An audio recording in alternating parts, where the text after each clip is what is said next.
Are there any Polar Express passengers in need of refreshment? Santa Claus and ho ho ho. Where's the Tylenol? Welcome to the party, pal. You'll shoot your eye out, kid. Son of a nutcracker! Popo Shisho. Ho ho freaking ho. I think I might have to change schools again. Hello everybody and welcome to this second episode of season 29? I think it's 29. I should have had this prepared, but I didn't. With me today we have... Hello everybody, I'm one of your hosts, Geeky Rider. I'm Crimson Maroon. And I'm Sprinks, and hey, if you're listening from... God, where this movie take place? Something. They came from Connecticut? Hey, let's just say Connecticut. Hey, if you're also listening from hell, let's not discriminate. Oh, hell. Oh, you could be listening from hell. That's true. You can find us over on Facebook, Instagram, Twitter, Blueski, TikTok. We also have numbers and graphs of things we've covered and everything over on LetterBoxd. We have visual side of things on YouTube and Rumble, where you could be watching right now, but maybe not your cup of tea. Totally fine. Tons of audio platforms where you also could be listening from. So, anyhow, we are covering the 2024 film Dear Santa today, not to be confused with the 2020 film Dear Santa. Oh boy. How we're going to go about this today, we're going to go with histories, then some fun facts. Then we'll go into the coverage, where today we're going to be doing a linear popcorn style. And then at the very end, we'll finish it up with summaries and ratings. So let us begin with histories. Let's start with Crimson. All right, so I recall seeing the trailer for this when the trailer came out, and all I thought was, I had no interest in seeing it. Jack Black, I like, but he's not like a pull for me, and the trailer kind of felt like this was like a modern day movie where, like we talked previously about modern comedy, this kind of gave me those vibes off the trailer. I guess we'll find out through our coverage if I think it's that or not. But that was my vibe seeing the trailer. I haven't seen it since the trailer. I saw it once for the podcast, and that would be it. Alrighty. I'll go next. We'll save Ryder for the third here.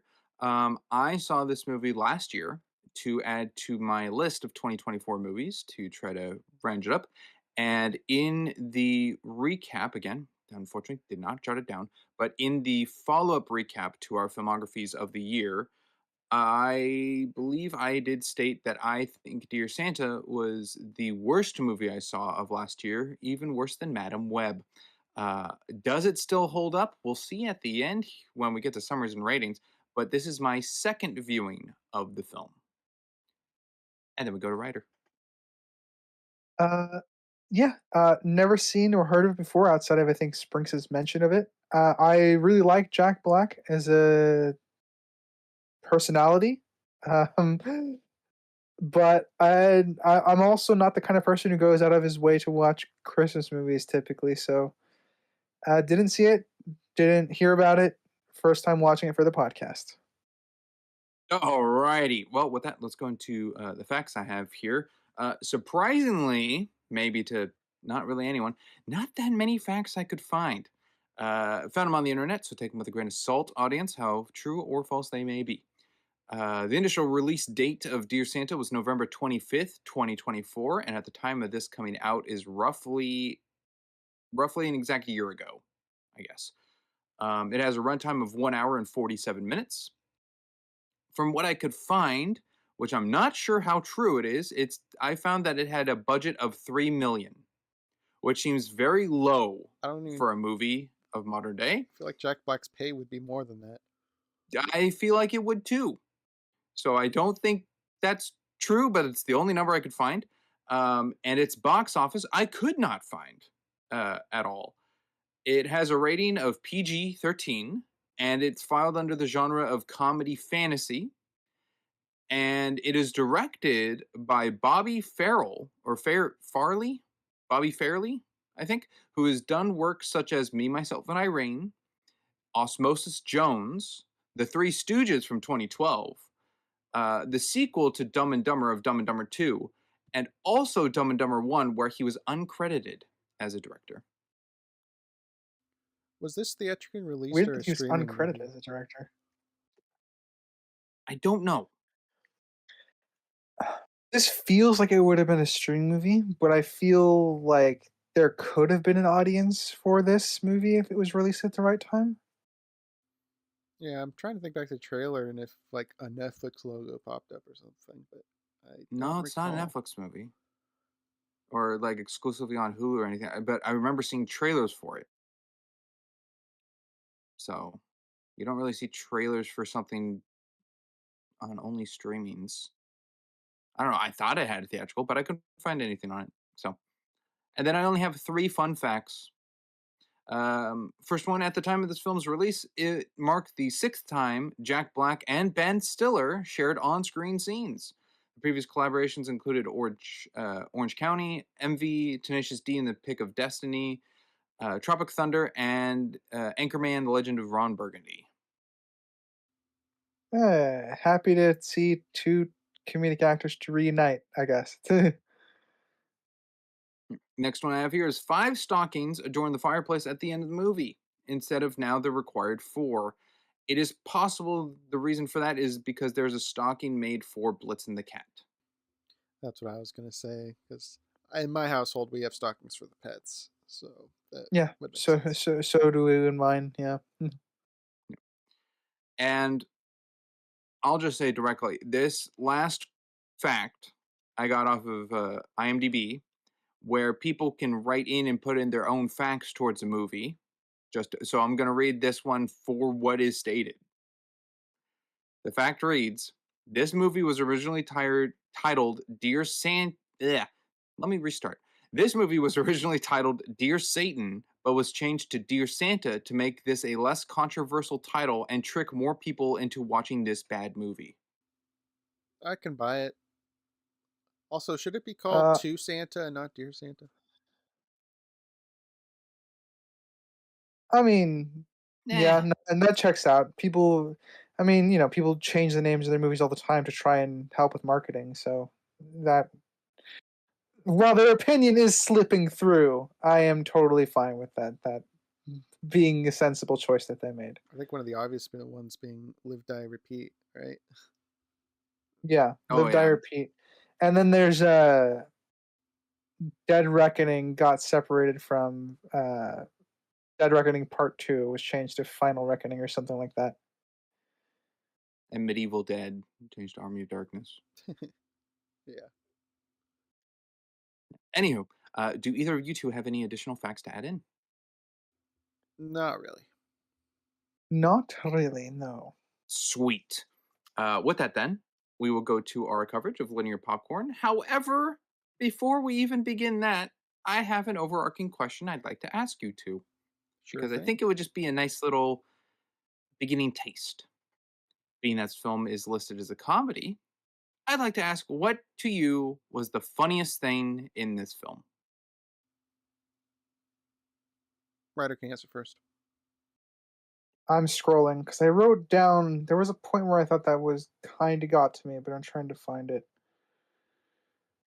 Needless to say, for a comedy, uh, most of the humor was okay, I think, but I don't think I personally laughed out loud much. I'm also perusing. Did you have an answer to that, Sprinks, to give us time? Okay, I'll go. I think to me, the funniest thing in this movie is the line of, let me find it in my notes because I had it. Why would I touch you? I'm the devil, not a trusted relative. That was a pretty good one-liner. Um, Yeah, that one was pretty good, and the one talking about Lucifer and Post Malone and implying that that's a bad thing is pretty funny. Because I'm in the band camp of I'm not a Post Malone fan, so yeah, he's a Oh, rapper. I don't. did this film sway you? sway me in a negative direction. Is that what you're going with? Like, are you more of a fan of Post Malone Oh now? no, Ah, I learned he can't act, but that's about it. and Ryder, did you come up with finding You're asking me The what, like, what my one. my favorite moment as far as comedy goes, right? Yeah. Whether it was like a physical comedy or a joke or a dialogue line or something along those lines, just whatever you think is the funniest thing in this film. Even if not It's designated to be funny, just what you found funny. yeah. It might be the parents kidnapping uh Liam from the festival. That I found funny. I don't think it was because I think there's definitely intentions that are supposed to be funny because they're still pretending everything's nonchalant, even though they're way past the point of why bother pretending. Okay, gotcha. I'm sure I can find more in my notes if I go through it, but as we go through. Yeah. Yeah, no worries, no worries. With that, then we'll go into the coverage. Linear popcorn, as I said before. Let's start with writer. All right. Um, I will start with the. Uh, I really like the opening. There are because this is going to come back later, and it's something I really like. The We hear the argument downstairs without necessarily getting the full details of it, while we like zoom in on the kid listening in, and that's what kind of spurs him to write a letter. I think it's a very, very quick character building and world building. Um, and then we transition to the parents arguing in person over the Christmas angel. Uh, and It was a star. I hmm? Is that it was a Christmas star actually? Like in the Yeah, father's yeah, head. whatever. Yeah. And again, I think they do a really good job getting the character traits out. The dad is I'm gonna put this I'm gonna try to phrase this in a particular way. The dad is toxically practical and the mom is toxically positive, which are some Yes. They're both toxic, which are that's some for sure.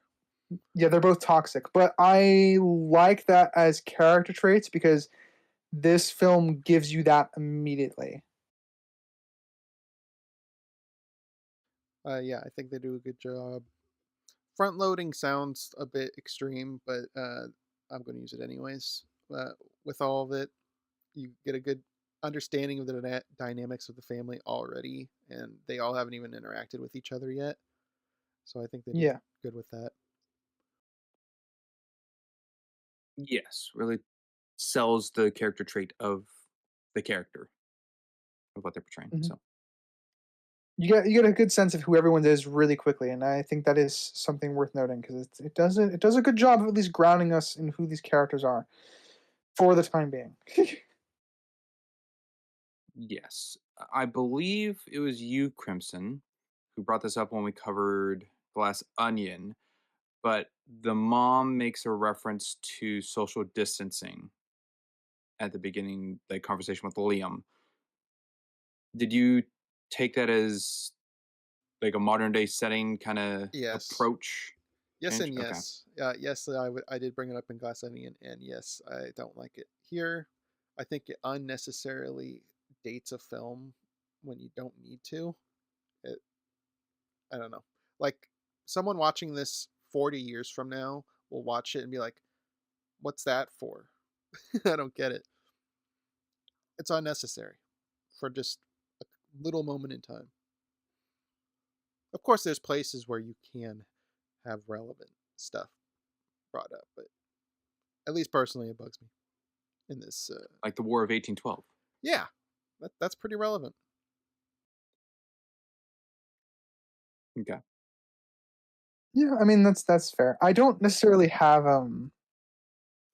have an issue if you're dating your movie that way. I think here it the parents have that as an excuse as to why their young kid doesn't socialize as much because that on top of his dyslexia, Liam is dyslexic.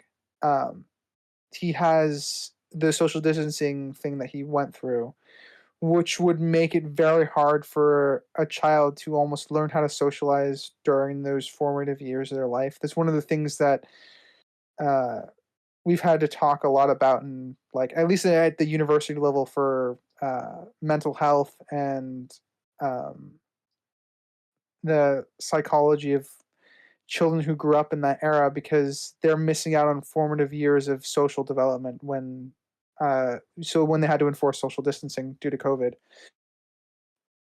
Interesting. Gotcha. Yeah. Yeah, and I like Hmm. the parents being the opposing views of like mom's more leaning like let him be himself. Father's like no, he needs to have a mask a bit in this case to avoid getting shoved into a locker, getting bullied, and all that stuff. I mean, which is true. Everybody has a mask for different scenarios in their lives, and Yeah. which makes both the parents kind of true because you want to be yourself, but you also got to conform to a certain degree to certain things. Yep. Like I said, toxically practical, toxically positive. Yeah. I like the it's small, but it's a way to visually show a lie rather than tell a lie. Is Liam explained to his dad that he plays football during recess, and his dad's like, "Oh, football, like interested in that," and gives him a fist bump, and the fist bump Liam says, "Ow," which shows to me that no, he does not play football. Yeah, and that's confirmed in the next scene too, when he's talking to Gibby and uh Gibby! Gibber. Not I know not our that Lee giving. fans. Yeah, I know. I was gonna make a dome shield joke at some point during the podcast, uh, but yeah, because that's also confirmed in the following scene too, to provide even more context that like nephew clearly doesn't play football. Yeah. And can I bring up an overarching point, Sprinks? Yeah, yeah, of course.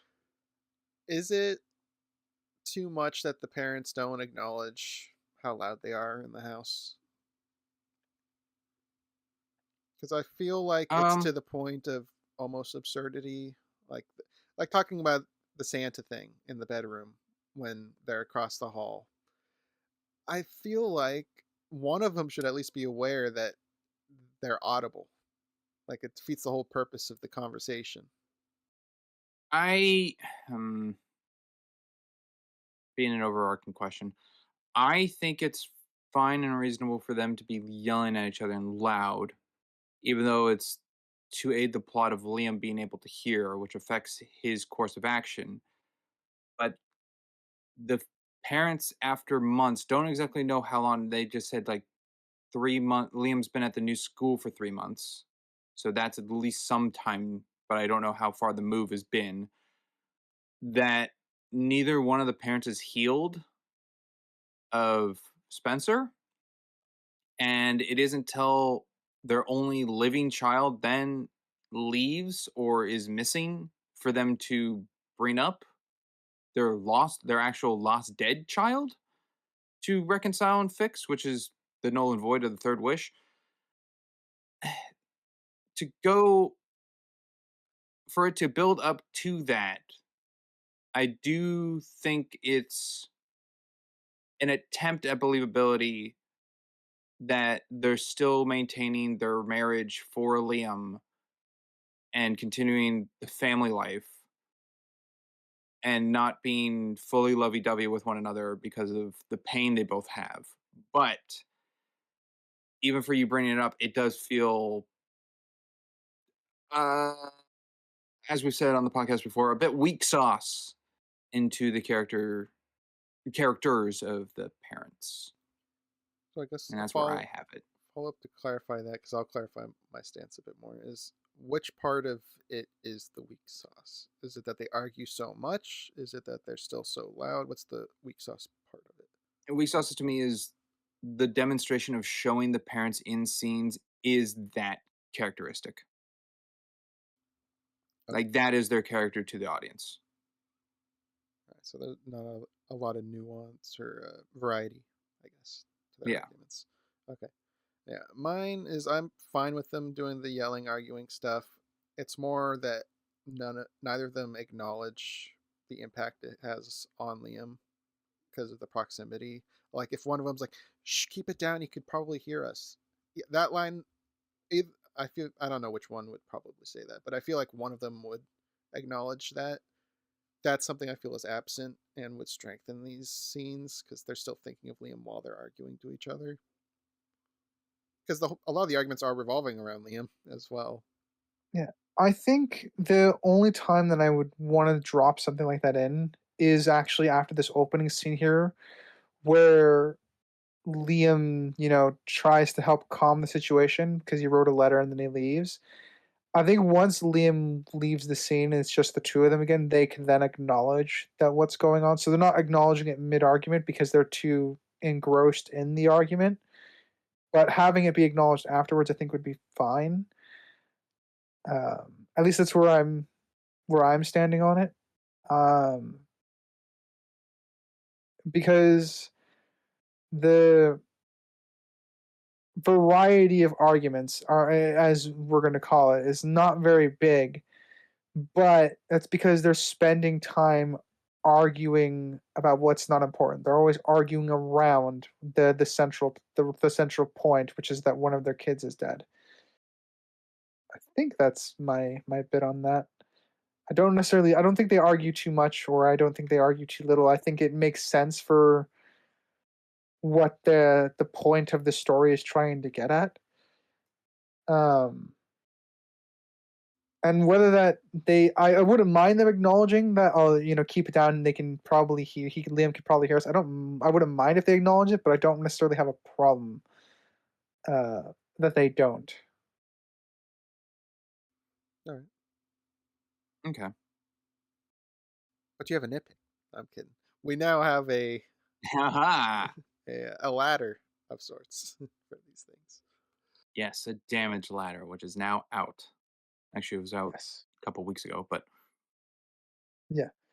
But yeah. I mean, I can label it as a nitpick. It doesn't really damage the characters. It's just something that I think is missing that would flush them out a little bit more. gotcha. Let's go to what do you guys think about the character of the crossing guard? Character? No, I'm kidding. She does have All right, she that does have answers. some character. I mean, She exists and is a character. there is a conclusion of sorts with her, I guess. She doesn't really add much Oh, other than there's an obstacle for Liam to be assertive to later. So, that's a good actually pitch, which jumps to the very end, which is fine. Did you guys watch I guess the mid credit scene? I yes. did. Okay, cool. Um, Just checking. For once, I know, for once. so I think her Uh, presence wasn't too long to where I'm like, okay, too much for just the little payoff of him standing up to her. I think she's there just enough. Yeah. I mean, I will say my complaint with her first scene was like, I hope that she comes back in some way because this is just a terrible scene otherwise. So I feel like the payoff of Liam being more assertive, that justifies the existence of the first scene. Um because that's my otherwise my opinion of the cross street guard uh character in quotes is don't she has a point in the film, but don't necessarily I don't I'm first of all I don't like her, but second off is just I did feel like the first scene was wasting my time until I got to that point later on when it comes back and Liam's being assertive. There's certainly a part in this Okay. movie that I feel like I was feeling like I was wasting my time with. It's later and I'll bring it up, but there is certainly a moment where I feel that. Okay. Well, I guess other than the one you just hinted at, Crimson, there's something else for you to jump to. Oh Uh, well, what was your well, opinion hold on the on. cross? Yeah, what was your point of view on Oh, uh, I don't like her introduction. I'm kind of actually still in the bank camp though with the writer of just not liking her, but I don't. Um, I get that it's for humor of like being over the top, like did you do the 2 hours of training? It's like, no, well, then you're not certified and there's no cars, even though there's a car all the way down that's running. So a car just recently went by, unless it's been parked there for a long time, which was odd. Um, but it also, maybe it's just me. I don't know if it's the joke they're going with, but it seemed a little sexist that she's very hostile towards Liam and Gibby being two guys, and then as immediately as they're crossing and she's like eyeballing them and giving the stink eye, she's very nice and kind to a group of girls crossing. I I kind of tackled that in my own head. Part of me is like, it did feel a little sexist, and then the other part of me is like, well, he did kind of just try to cross over without acknowledging, and that kind of like is an offense to her because she's very into this job. So Okay. Well, that was my stance on that. So, Crimson then. okay, do you guys feel like they did a good job bringing up his what did they call it? Learning Dyslexia? difference. No, they called it learning difference in the beginning. It felt a little shoehorned in just to establish it as a trait because it's pretty important. I mean, it's the whole point of the movie is he misspells Santa. Uh, do you think they integrated it well, or was it a bit too lazy? Uh, The introduction of it is a bit on the nose. I feel like it would be obvious with any other scene that comes out, but that's personal experience. I've worked with a lot of people who are dyslexic. I myself have some dyslexia. So that's uh I do wish the integration at the beginning was a bit smoother. But if they're just like I said, they're just shoehorning out like character traits so we can quickly tack on stuff for the story to start and start playing around with it rather than like um I guess waiting to let it creep up in a more subtle way. that's what I'm in agreement with. Around that ballpark with Ryder. I don't think it's necessarily lazy, but it does feel very bumpy of when it's shown to be brought up. I mean, the biggest, clearest one to me is like the big plot of the movie, Misspelling Santa, and it's a zoom in, like really in your face, make sure you know, freeze frame of the letter. And that to me makes sense because obviously that the whole movie does hinge around this aspect of his dyslexia. And before that, we had the scene with Emma in the classroom standing up for him, just flat out No, saying, Carol's Christmas. yeah, Carol's Christmas. So it's already kind of bringing up something that was already stated here in the household. So it's kind of redundant because it wasn't all that relevant in the Yeah. I introduction mean, of here it in the house. Emma directly identifies what it is. So, because before then it's just referred to as a learning disability, but here we get actual like we know what it is now. Yes, Thanks to but this, even so we still, it get a still gets clarification of it. toyed with. Yeah, it still gets toyed with. Uh, hmm, I hate the language arts teacher.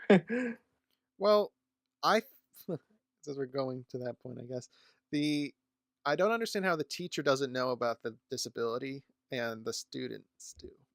I don't. Yeah, He's a I don't terrible I understand think how this teacher. he teacher doesn't. might know but not care.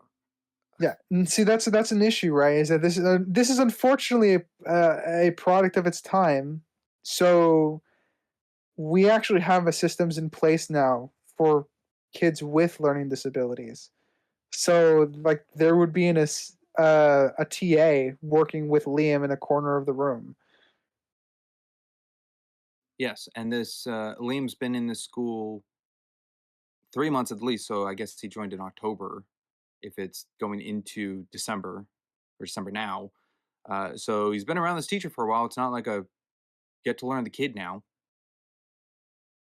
Yeah, so it's another example of a heightened scenario. I think this is actually more egregious than the crossing guard because Oh it yeah, damages the teacher. 3 months he hasn't picked up on it, which is something he doesn't need to pick up on because he would have been instructed that with the student entering the Yeah. class. The parents would have communicated to the school the special needs of their child, and the school would have assigned someone to help. And this is a Well, problem. And if the school didn't assign anybody to help, the teacher would be aware about it and honestly would be fired if he didn't freaking Yeah, do anything about that's it. the minimum. Is the teacher do would know. I don't know if they have to have someone assigned for that. the teacher should know. It brings up to me, do the parents know? That the teacher does or doesn't know, or that their kid No, is do the dyslexic. parents know Liam is dyslexic? I I sure would hope so. I mean, I would hope so too, they're aware but he I has don't think a they ever say it. disability.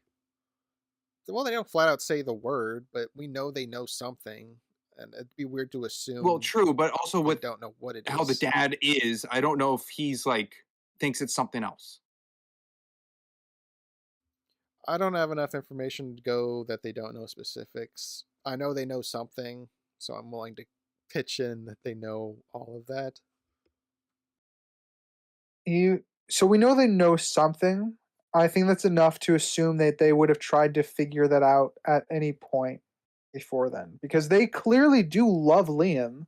That's one of the points that's stressed about this movie, despite how wild this movie will get at certain points. They do love Liam, even if it can come from a strange place sometimes. I do think that they would know that Liam is dyslexic eventually. So they might not have known, like I say, the first few years, but they would have picked up on it. Well, they were willing to air quotes kidnap him. It's their kid, but take him against his will to go to the But doctor in public setting. I feel like in a non-public setting, they would at least get him tested if they know something's wrong with him. yes. See, the mom, I'm like could go with she knows more about the dyslexia and all that. I'm not sold on the dad because when Dr. Finkelman comes out, he says like bad news, it's not a brain tumor, and the dad's upset about that, which shows me like a connection that the dad does not know about Liam. He knows something's off, could be like trauma because of Spencer or some other case, but I don't think the dad knows. I don't see the correlation to that conclusion. I think the dad's focal point on like what could be wrong with his son isn't fully known to him. Well, And like him trying to figure out like what is wrong or like just because he believes in Santa, like what is going on. at And this point, it when was him it's talking about Satan and a big event happening at the holiday thing. yeah, still a belief system, but being tested by a doctor saying it's not a brain tumor. And the dad's like, "Oh, what could it be?" It's like, "Oh, what other tests?" He like flips out saying like, "Oh no," hoping like showing off hoping that it was so it could be explained to him, which to me showed that he did not know. No, I personally I see this as completely separate from the dyslexia. Their view of Liam and the Satan stuff, I view them as seeing that as a different issue than a progression of his already mental state. Any input on that, Ryder? Yeah, I'm running it back and forth in my head. I'm still on the part where, so my reading of that scene where he's like, oh, he's angry that it's not a brain tumor, is he's just looking for an answer because they've moved beyond dyslexia to like he's talking about seeing Satan in person and Santa in real life. There because the reason that the brain tumor thing is there is because it's known to cause hallucinations, like very vivid hallucinations potentially. So that's half a joke when he says that. So I didn't take that as him not knowing anything. He's just mad because it's not it's not an answer, and he's more concerned about finding an answer at that point. Because dyslexia doesn't explain the hallucinations. No, no, it doesn't. And I get the humor of it to come across to the audience of like, oh, the um overreacting, I guess, sense of what bad news would be, and it's not that kind of like the dark humor of such, but still in world to the character, it seems off or not off to his character. It seems in his character. I just mean like disrespectful, I guess. It's incongruent. It's one of those things where I think the comedy bit does take a little bit out of what they've made the character out of to be. So I would be in agreement with you, Sprinks. I don't think it doesn't break his character, but it's a nice crack in it because it's a little out of step with what we've seen so far. Yeah. Okay. And Crimson, I believe you brought up this original point about the dyslexia thing. Was there anything else to go off of that? No, I'm good for now. Okay, let's go to writer then. I think Liam going up to talk to Emma is a very, very cringe scene. But that being said, I do think in a weird way it mimics the feelings that most people go through when they attempt to do something like that for the first time as a kid. So I think in a weird way the writing looped back around into being okay. That's my stance on it. Yeah. I think it fits the tone of this film. Yeah, and, it was believable. Yeah, I could buy it. Yeah. It works because it works if it's his first time ever attempting to do that, I think. Yes. However, at 7:50, when Liam says I'm going in, Gibby's like telling him to abort. I don't know what Gibby's looking at. That really seemed confusing to me. I couldn't tell if he's like reading lines off screen because his eyes are not looking at Liam. I don't remember this thing distinctive enough to answer that. Could he have been looking at the teacher? Because this wasn't in class. No, this is the hallway. No, this is the hallway. Oh, okay. Never mind. I was combining that with his chance thing. Yeah, the hallway. I don't know the answer. I don't remember where he was looking. I just don't know what he's looking at. It looks like he's looking at the lockers. I don't know. It was just odd. But however, when Aiden, go ahead, Ryder. Yeah, I was gonna add on. I think a lot of what Gibby, and this is me writing for the film, but because of Gibby's teeth, he might have an issue like looking at people too long. Like he doesn't want to get caught staring, which is why he'd avoid, looking at Liam going to Emma. But they don't really play around with that as an idea, so I'm more inclined to think that it's a problem, or not a problem. I have to be careful how I use that word now. It would be a nitpick. I have it as a nitpick. I just feel like they needed a different take. I'll take your word for it because I don't remember it. But the introduction of Aiden made me, in my head, go, okay, who's the costume designer of this movie? Okay. Out of curiosity, why? They really, I feel like, other than, how do I word him? Not Satan, the demon. Other than the demon's outfit, I feel like every other person's costume and outfit in this movie is generic. Just like really selling what this character is. Yeah. So Aiden's outfit coming across, I'm like, oh, douchebag. Yeah. I mean, I think that was what they were going for. He wasn't wearing I guess tutu or anything, giving him some no, flair. but I guess it's kind of possibly just onto me for like costume design. It feels a little cheap that rather than showing the actions or dialogue of a character to express their personality, you're doing it in a more in-your-face way with their attire, which is still fitting, but it seemed to me overhanded. And another thing that was overhanded, I guess, in the movie to go along with that is product placement. I have a question for you then, Sprinks. Because we've gotten to a lot of arguments before about show versus tell. And I've obviously been on the tell side of it quite a bit. Because I'm not then here to downplay. I don't want to downplay it either. But wouldn't that be even if it's in your face, wouldn't that be show over tell? Because I know you tend to advocate for that more.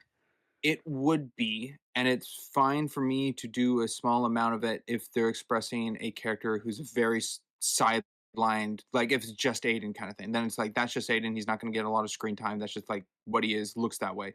Fine. But throughout this whole movie, it feels cookie cut of every single character is shown that way. I will say every character is dressed as their archetype. I feel like that's I mean, that's kind of how I get it. So I'm in agreement with you, I suppose. There, I feel like that's the job of like a there, costume designer, though. I mean, think of any like school movie or show. First thing that came to mind when you brought it up, Springs, was I was like Jughead in Riverdale. He looks like an outcast kid. Just from his clothes, you could automatically guess who he is. But I have a feeling you wouldn't assign the same issue with that. No, because I don't think every character in Riverdale The is popular fit girls to look like what they popular are. girls. The jocks look like jocks. I feel like it is. Difference being Archie, because Archie's a bit more nuanced from what I've seen. I will say, having seen very little. Yes, the clothes are adapted from their illustrations of the comic, but I still feel like they fit around those outfits of the characters, and not just the kids, but the parents. But it still doesn't feel like in your face of what they are. I guess that comes down to feeling then, because I can't argue with that. Yeah. one Then again, the there's only thing I some knew. characteristic No, clothing that I don't know how to define. no, it's fine. One of the kind of on the clothing aspect, the one thing I picked up as far as costuming was the that Liam and Gibby have this like similar colored jackets. I don't remember if they're inverted colors of each other, but they have like this. They're the same blue and orange. Yes. They both have blue and orange. I mean, my favorite thing with the costuming, other than I do like how Jack Black looks in a lot of his scenes, is the like Santa suit, quote unquote, not the like cartoon one, his standard one he wears. His boots look like goat feet.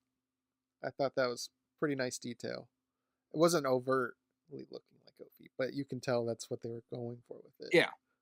And I thought that was nice. As I said, the Demon Santa look, I think, is the best outfit. Yeah. Let's go to Ryder. Okay. I do. Even though Emma is a background character, I do like they build up all her character traits in a way that it makes sense for what happens later in the film. So, like her dislike towards Aiden during class over being like overly mean to Liam, which then comes back to her why she broke up with him. Obviously, that could be attributed to magic or whatever, but that comes back again later and reinforces why she wants to break up with Liam is because Liam was being mean, and that's why she left Aiden. So I like that idea that the magic didn't fundamentally change her. It just kind of enforced the idea that a consistent character trait, at least with her. So those one of the little kind of through lines in the film I did appreciate about Emma. Yes, she doesn't like mean people. Yeah, and it is hard to ascribe how much of it is her and how much of it was the wish. Was the Yeah. wish just the tickets, and the demon was just playing it off like he controlled Emma? Was it partially controlling Emma? It's hard to say because he said the That's tickets an was a overarching freebie. thing for me. Yeah, that's an overarching thing for me. But I'll hold on to the demons to Jack Black's character stuff a little bit. Gotcha. We brought it up a little earlier about the language arts teacher being a little rude. I think it's even more onto him that I don't understand how he notices Liam isn't paying attention and looking at Emma's arm, which he really points out. But then as he turns around to go back to his desk, everyone just starts chatting about Liam and not about Christmas Carol or anything of the subject at all, and the teacher doesn't care. Yeah, he's just like forgot he was teaching class. That bothered me too. Like, why is it that's still happening? Wouldn't he just go right back to teaching? I feel like they It need really to do feels a like the teacher teacher's tier trying to list. bully Liam. Yeah, that's why that to me felt really out of step with what came before. He was willing to bully Liam to try and get him to pay attention in class, and the second that's done, everybody's not paying attention in class anymore. It's like he's not doing the lesson anymore. They just start piling on Liam and talking amongst themselves. Yeah, a normal teacher wouldn't scold a child for ogling in class. They take them aside or tell them after class. Doing it in front of everybody like that's just a horrible teacher. Yeah, it is quite rude. Or lead him to the principal's office. No, probably not for what he did, but Mr. Electric, send him to the principal's office. I understood that reference. hey, of course he did. I can never predict what you've seen, writer. Well, I could believe that could be one where writer only knows the memes. Oh, well. No, I've seen that one actually a couple times. Oh. Interesting. Well, Listen, I still haven't seen Spy Kids 3 though. So ooh. not the same kind of style genre, but you know what I mean. Shark Boy and Lava Girl and Spy Kids are very close. Well, it's the same Yeah. director or creator, right? I know the same company. Pretty sure. Listen, it was the I same still guy. want to see the guy. All right, I can't wait to see the guy. Oh, the guy, dude, you'll love the guy. I know. I'm so excited to see the guy whenever I get to that film. Anywho, Crimson, take it away.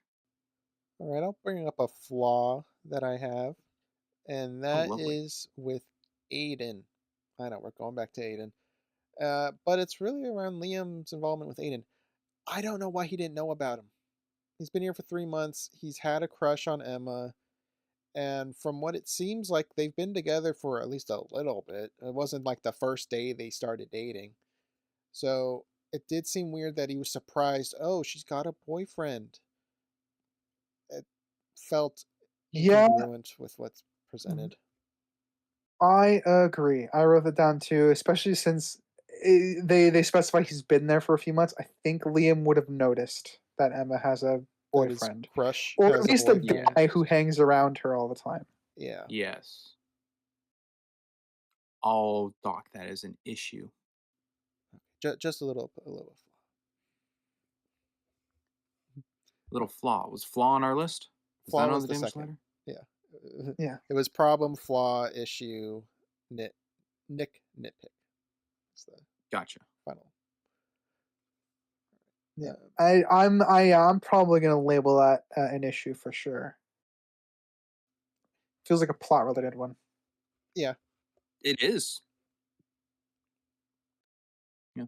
I'm curious. I mean, both of you, but writer for the writing purposes, I think it is so in your face, and this isn't a show one, of when Gibby and Liam are at the creek, and Liam, I guess after 3 months of knowing Gibby, is trying to open up about something traumatic in his life and say something serious, and Gibby just shuts him down with an interruption of like, "Have you tried the Impossible Burger lasagna?" That one is definitely on the nose, and I can't tell if that's the writer trying to like, because kids don't have filters. Um, at least in my experience, kids have less filters, and so kids don't really start developing filters until like middle school usually, and then so you have special needs kids that go into that. So you know, it's so I can't tell if it's the writer trying to mimic what kids say, or if this is something that's in character for the two of them, because I don't think there's enough between them for me to get the vibe that they would have. That it feels like they would have had this conversation before, when where Gibby shut a particular like line of discussion down. Um, so I feel like this is a character trait that both of them would have already picked up about each other. So a lot of this feels as like it's in your face for us, the audience, to understand. Um, so at least where I fall on the writing side of it, I don't think it's terrible, but I don't think it's like the greatest thing in the world either. Like I can tell that this is they're clearly doing this to get a point across to the audience and also hint at the tragic backstory for Liam. Okay, Do you gotcha. What feel what like? about you? Oh, go. Sorry. Go Sorry. Okay, I guess I'll go and then we'll go to Krypton's question. I do find it terrible. I think it's so rude of Gibby to just do that when it's being expressed as something serious that after time I'm like, this isn't like the first thing for Liam to bring up, but he trusts Gibby enough now as a friend and his only friend to tell him about something so traumatic in his life and the reason for his move. And Gibby just immediately shuts him down and then not caring. I get for the story, this is like hinting at something for a big reason of like backstory, and it's written this way of like, oh, we'll get to that later, but just to like tell the audience, oh, hey, something's here, but it feels just so fake to me. With that in mind, I think we can all agree it's rude, but is it within Gibby's character to at least do something like that? I'm leaning I can buy it, and especially given the reason he provided. He likes to avoid serious conversations and stuff, and the kids without filters. I can buy it being possible, though I very much do see the writer's intentions that you both are mentioning. And I do find it as a blunt instrument in terms of writing. This was not a scalpel, this was a hammer.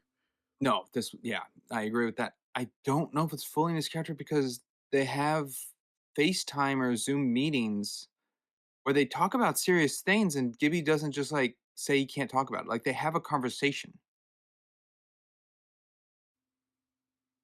So that kind of goes back that unless it's showing like growth in Gibby, that now he can take serious conversations, but then the previous line doesn't feel justified.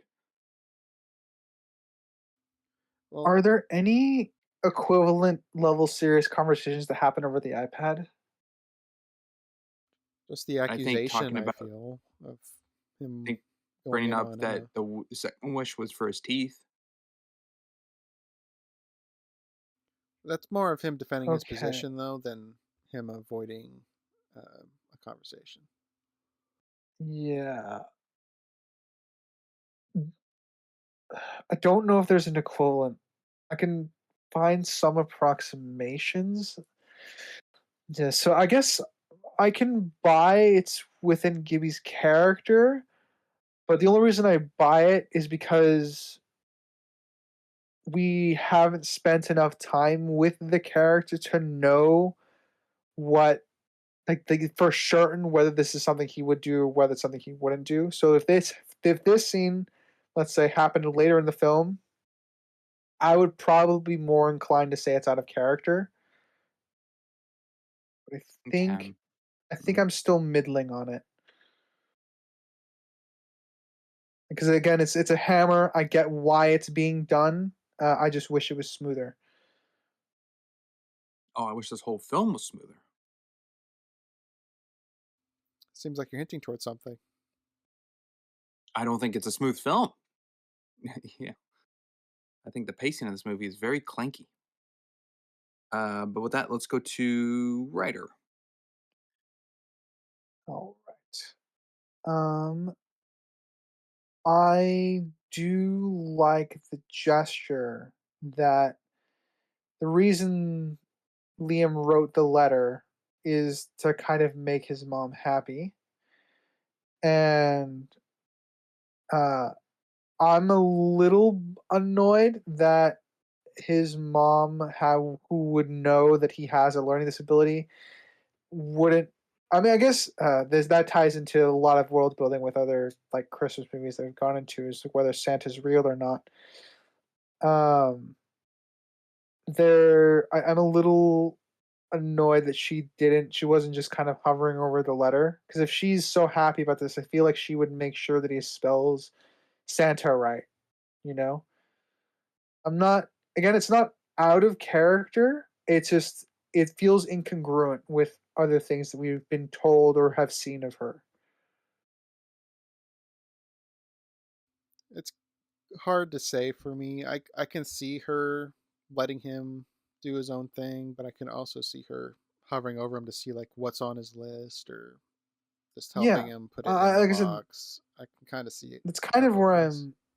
I'm leaning with it a little bit. Sorry to interrupt you. That's kind of where I'm leaning with it a little bit because I wish I could like know with more certainty like which one would be more in character for her. Which way you leaning, Sprinks? I think I think it's okay that she let him do it on his own because she went with him, and I think that's enough comfort of them on their walk to take the letter. I think enough is built in that she doesn't have to be looking over his shoulder every time he does something. Uh, I do like the little hint, which is smoother than the whole Gibby thing with the conversation about Spencer. I do like the little hint that the mom brings up. Oh, maybe we can go to the Christmas carnival together. And Liam says, "Oh yeah, maybe." Maybe, but not with you until you kidnap me. Well, I mean, it kind of plays off that they, in a way, maybe went together somehow. Because I like that, like the dad, maybe I wasn't like together, so the mom somewhat did attend with Liam, which is what she said. Because in the conversation, they didn't say as a family, like dad wasn't invited.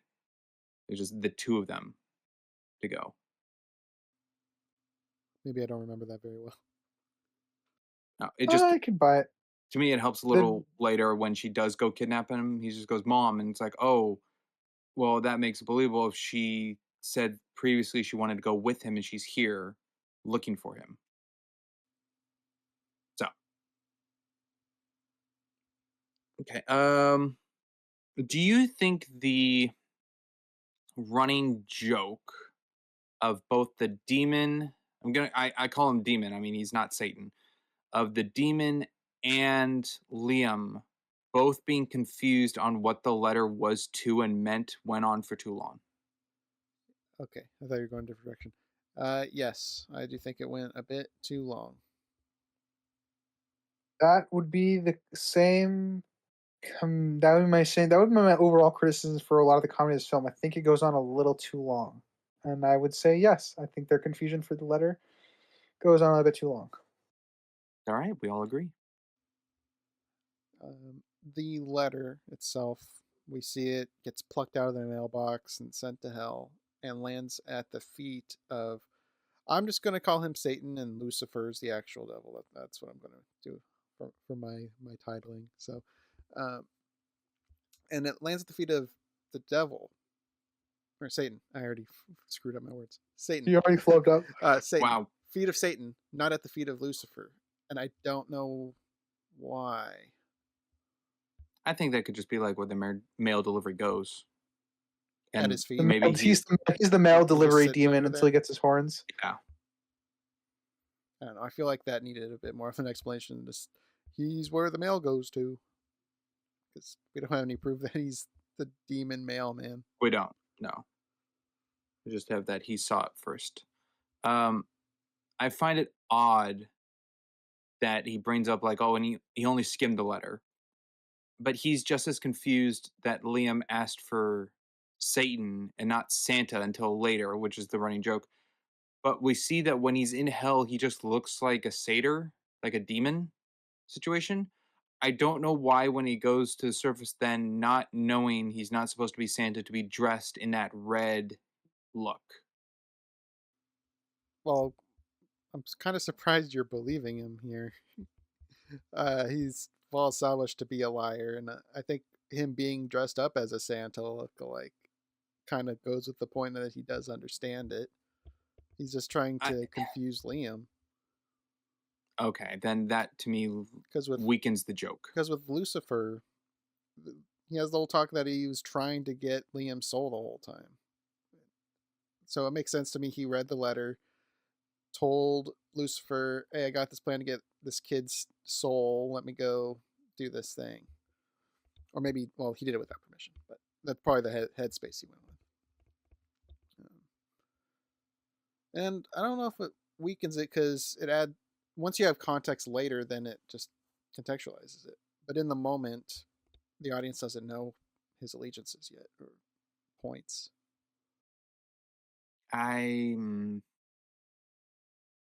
No, I think I'm still on this fence that it is weaken it because it's just a confused to Liam of cruelty then of the demon just toying with him, but it doesn't really come across in the whole film that the demon knows fully what to do. Like he goes, "Yeah, I lie," but he doesn't like act very well. He's very over enthusiastic. He's very, Jack Black. So the whole toying at the beginning seems to be more genuine portrayal that he didn't fully know the letter and comes across to me that way versus knowing entirely what it was and toying with Liam. I mean, it's hard to establish how much of it is him being him and how much is him manipulating because he's still got the kid to give up his soul. So he could have been acting all these ways for his plan to do that. But and when he's in hell, he seems dumber to me than when he's do on the surface. Do you think Satan here, the demon, read the full letter at the beginning of the introduction with Liam? That's what I'm going with. Okay, how come he never brings up Spencer as a ploy to use his wish? I mean, I don't know. His plan because he has the ability to do it. He could, but maybe he just preferred this course of action. I mean, he showed Liam a bunch of possibilities: being strong, having money, having love, in the cloud montage and all that. Yeah. Throwing up a scene of his brother coming back, I think would kind of break the pace. It would break the pace of reveal, but I'm saying if he knew that to begin with, that doesn't seem in him to get the soul then, if he knows that's the one thing that Liam asked for to begin with. And he has the capability of doing that, which we see at the end. So to me, it portrays that, no, we did not read the full letter. It's about build-up, though. You can't just be like, you can bring your brother back. Then Liam's like, you're manipulating me. No, it doesn't have to be the first wish, but if it's the third wish. It's the last wish.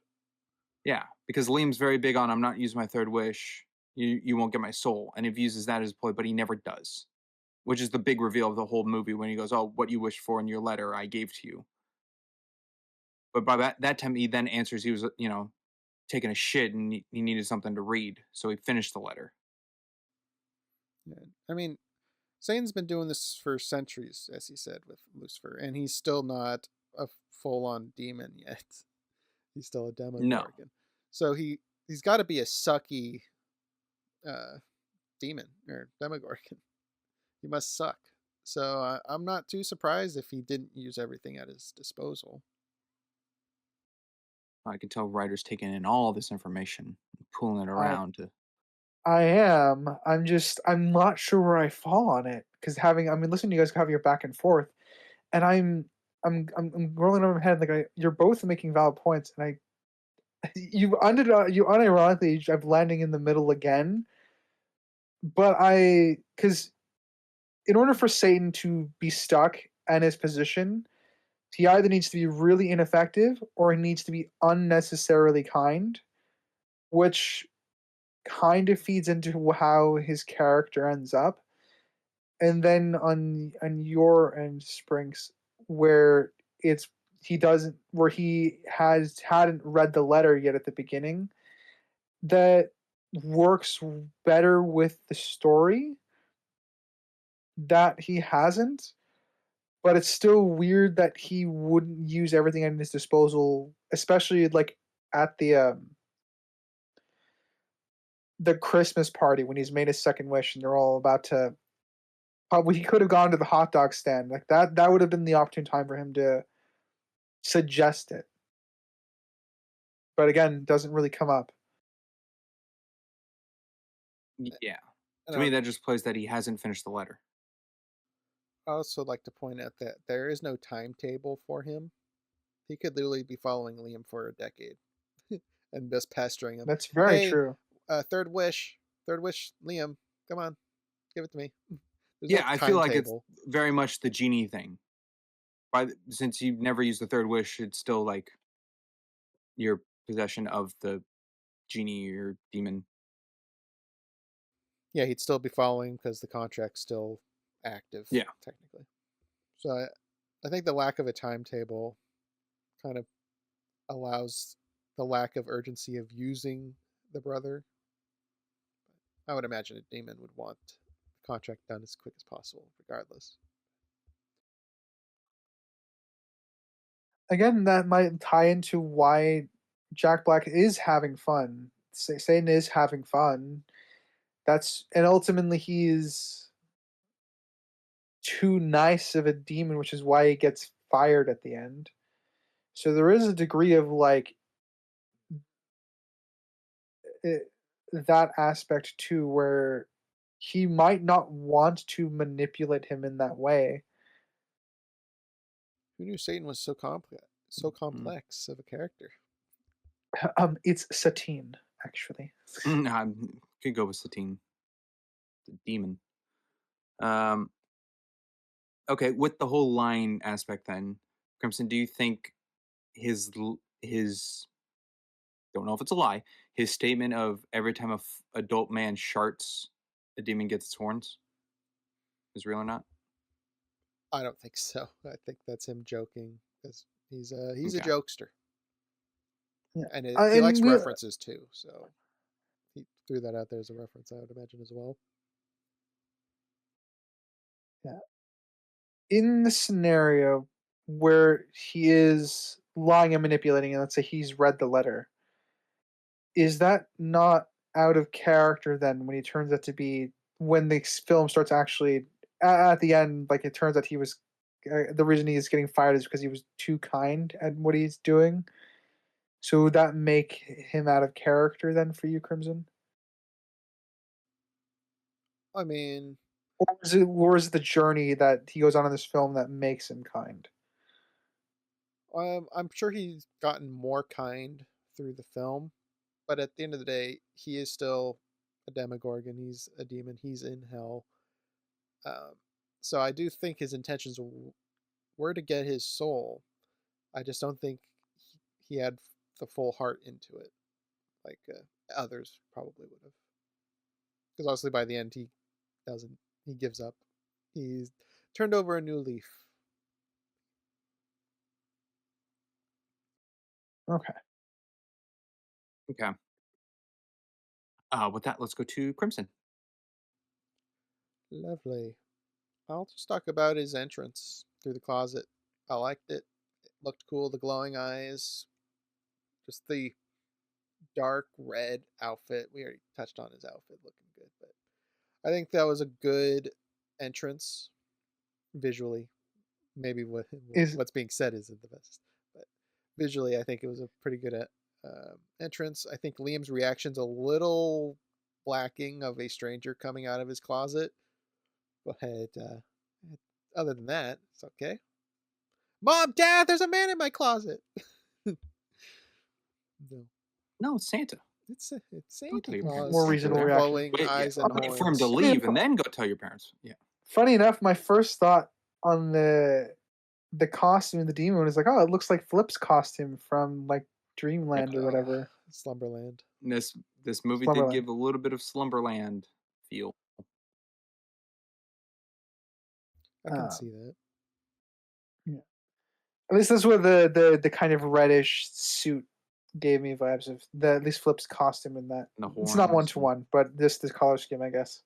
Jokey, trickstery demeanor. Yeah. I did like that. For me, it was obvious that if it wasn't Satan, it was at least the demon, because demons are lore accurate demons in this, with the whole contract thing. I really liked that. Demons are They enjoy making contracts in a lot of their various lore. Yes. Is it fine that they never shook hands? Shook hands or signed a I'm contract. I mean, okay with a that. verbal contract is probably fine in this universe, right? I mean, they're establishing you don't need a handshake in this. Yeah, Mm, I mean, like, that's true. there's one thing is like if I obviously I'd prefer like, hey, just sign this, to formalize the contract or whatever. But that I think it works. They don't necessarily need to shake hands or anything like that. And to Okay. bolster the like verbal contract side of things, when he's giving his third wish, he has to say specific lines for it to happen officially. So I Yeah. guess that is some sort of groundwork ruling for that. Suppose so. Do you two think it's his bringing up you can't change the War of 1812 and that he can't like change history? Is that a lie? uh, you're hinting at my least favorite part of the movie. Okay. Well, I will say I think it's a lie. Yeah, I think it's a lie. It has to do with the end of the I movie. do not have enough information. Oh, if Okay, it's we'll not a dive lie, into then it it's a then. problem for me. No, it's a lie or a problem definitely because well, Sprinks, you brought it up. I'm sure you want to bring up what I'm going to say. So Yes, his brother died in the past, yeah, and and he the changes Oh, is that. that what happened? Yeah. and the family doesn't remember that ever happening. So that was actually No, like a change of history. it's a new timeline. Yeah. Not everything was set right. So the parents were fixed. I don't know if their neighbors were fixed over that memory. Well, actually, that's true. Gibby remembered him saying his brother died. Yeah. So Yeah, the and then whole movie also Yes, doesn't but Emma change. Gibby doesn't never forget. met his brother, Yeah. which is But weird. Emma Then, now if knows Spencer's he has a alive, dead brother. So So it's not yeah, a if new. Spencer's alive, does he not go to school? It's not a new timeline then. I guess Spencer's back to And Liam life, and Spencer and don't look that difference in age. no, Well, hang on. Liam did say that he's in 6th grade, so that could be the start of middle school. So Spencer could be in elementary school, and that's why no one knows him. yeah. I mean, he said he's 11. We didn't really get an age on Spencer. Spencer looks He 9, does look 9 or younger. 10ish. So I guess Yeah, but he's not like 4. they brought Spencer back and I think manipulated the parents' memory, I guess, since Gibby remembers. It's not like a changed timeline. But it brings up a lot of logistical questions. If he just blips back into a few, existence. just a few. Well, what does Spencer remember? He's been dead for months. Good question. So I guess Who knows? since Gibby remembers the conversation, I don't know if it's a history change or if he just blips them back into existence and alters things. That's a lot of work. I guess blips him in. Has to change That's all of his weird. paperwork, his death certificate. Yeah, it's not All the doctors a have to Back to the forget that he Future thing. died. Lots have to happen to blip someone back into existence. All the people who were at the funeral. But theoretically possible with an all-powerful being, I suppose. Yeah, there's yeah, there's still some issues, but I'm yeah, just so many questions. Yeah. So I think the demon could have changed the War of 1812. That's where I stand. I initially thought that, and I've now talked myself out of it. Talk yourself out of it. Yeah, because Gibby. The fact that Gibby still remembers tells me that it's not a new timeline. It's Spencer's blipped back, and the parents got their memories changed, which is not a rewrite of history. So I that still stands with the not changing history thing to me. I see. Now I'm 50-50. I've been swayed to 50-50. It's a rough one. I mean, we're going linear. I'll bring it up when it's relevant. Yeah. I think the CGI Blitzen looks pretty good. Oh, that's funny. I wrote in my notes bad CGI cat. Oh, I thought it looked okay. I thought it looked like rubber and blurry and not good whatsoever. Yeah, for a budget of $3 million, I think it did a pretty good job. That, and I think the freaking angel at the end are the worst visual effects in this. The angel at the end does look pretty bad. I can agree with that. I think the worst one for me is the demon in the hamster cage or hamster box. I certainly think the angel's worse than that. Oh. And the cat. I didn't have any issues with the cat. Sorry to say. Did you have I also might have issues just with, writing a bunch of rodent? notes. Could be. It was very quick. But yeah, the hamster box, to me the lighting is off and the shadowing is off, so it looks very, just green screened in. I don't think it's that bad. I think the biggest issue I had with it was he seemed hyper focused and the box didn't. Yeah, which I guess that's a big thing for me overarching this movie. A lot of shots have it. There's a lot of shots, and I don't know why. I think it's just the lens used, and I still don't know why. A lot of the center things are totally fine in focus, but the edges around the shots are blurred. Yeah, it's like kind of emulating a depth of field, but not really. Yeah, I know what you're and I describing. don't know why, and it's not like every shot in the movie. Yeah, and then It there's looked the weird. obvious There's ones. a part where Oh, go ahead. there's towards the end, I think, where Liam's like singing, like getting ready for school, and the parents are like, "Oh my god, he believes in Santa." I think it's when the mom's like, "Oh yeah, he believes in Santa," like the next morning, and the dad's like alarmed by it. The dad is by the sink and he's centered, and the mom's on the, I guess, the bar island of the kitchen and looks fine and centered and quality. But around the edges, like the dish dryer and the fridge are blurry. Yeah, I noticed it as well. I don't think it's a bad thing. I think it's just a style that they chose to use here and there. Because you're right, it's not the whole movie that they have that present. I just don't understand why. I don't know what it's signifying. Yeah, I couldn't tell you that. And Ryder, I don't know if you've caught it. I didn't. Okay. I mean, come after Thor with the Dutch angle thing. I don't That's know what I was gonna bring how up. some things you catch. Yeah. Like I said, I've never, I don't, camera angles aren't my thing. It's not what I go in for usually. It's not the first thing I look at. Gotcha. I can't recall whose point. I think that was me with the CGA cat, and we spiraled off of it. So let's go to Ryder. All right. I will go to um the I was thinking about this, and it's might be now it's now an overarching. I'm leaning towards flaw for me. Ooh. Yeah. So the the demon and Liam aren't exactly quiet in their room, and we can hear the parents sneak up to like his bedroom later on to listen to him while he's like whispering over a Zoom thing. And again later on when the demon's visiting, he's not exactly quiet, and then we know that he can hear his parents yelling from across the house.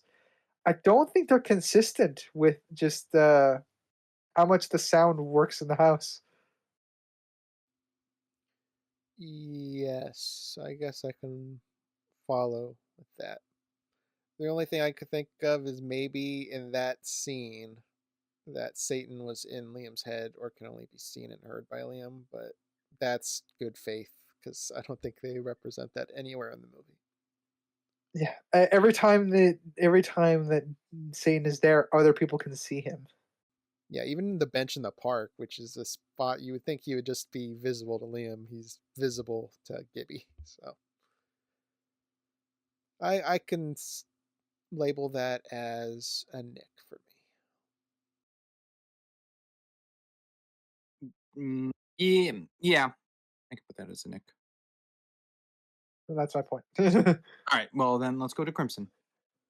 Okay, so I don't get the class assignment with all the animals because they're all in different cages and different arrangements, and it leads me to believe it's their own animals, but then I don't know what the assignment is because not every student would have an animal. Is it a science class? I mean, I would think it is, but I would why have to wouldn't it guess it's the be? science class. Why wouldn't it all be the same animal in the same setup? Why is everything different? Makes it feel like Is it they is it brought a it from show and home. tell or? Doesn't no, because the teacher was talking about making sure the animals are comfortable and stuff, which feels like it's more of a project and not just a bring your pet to class day. It was very peculiar.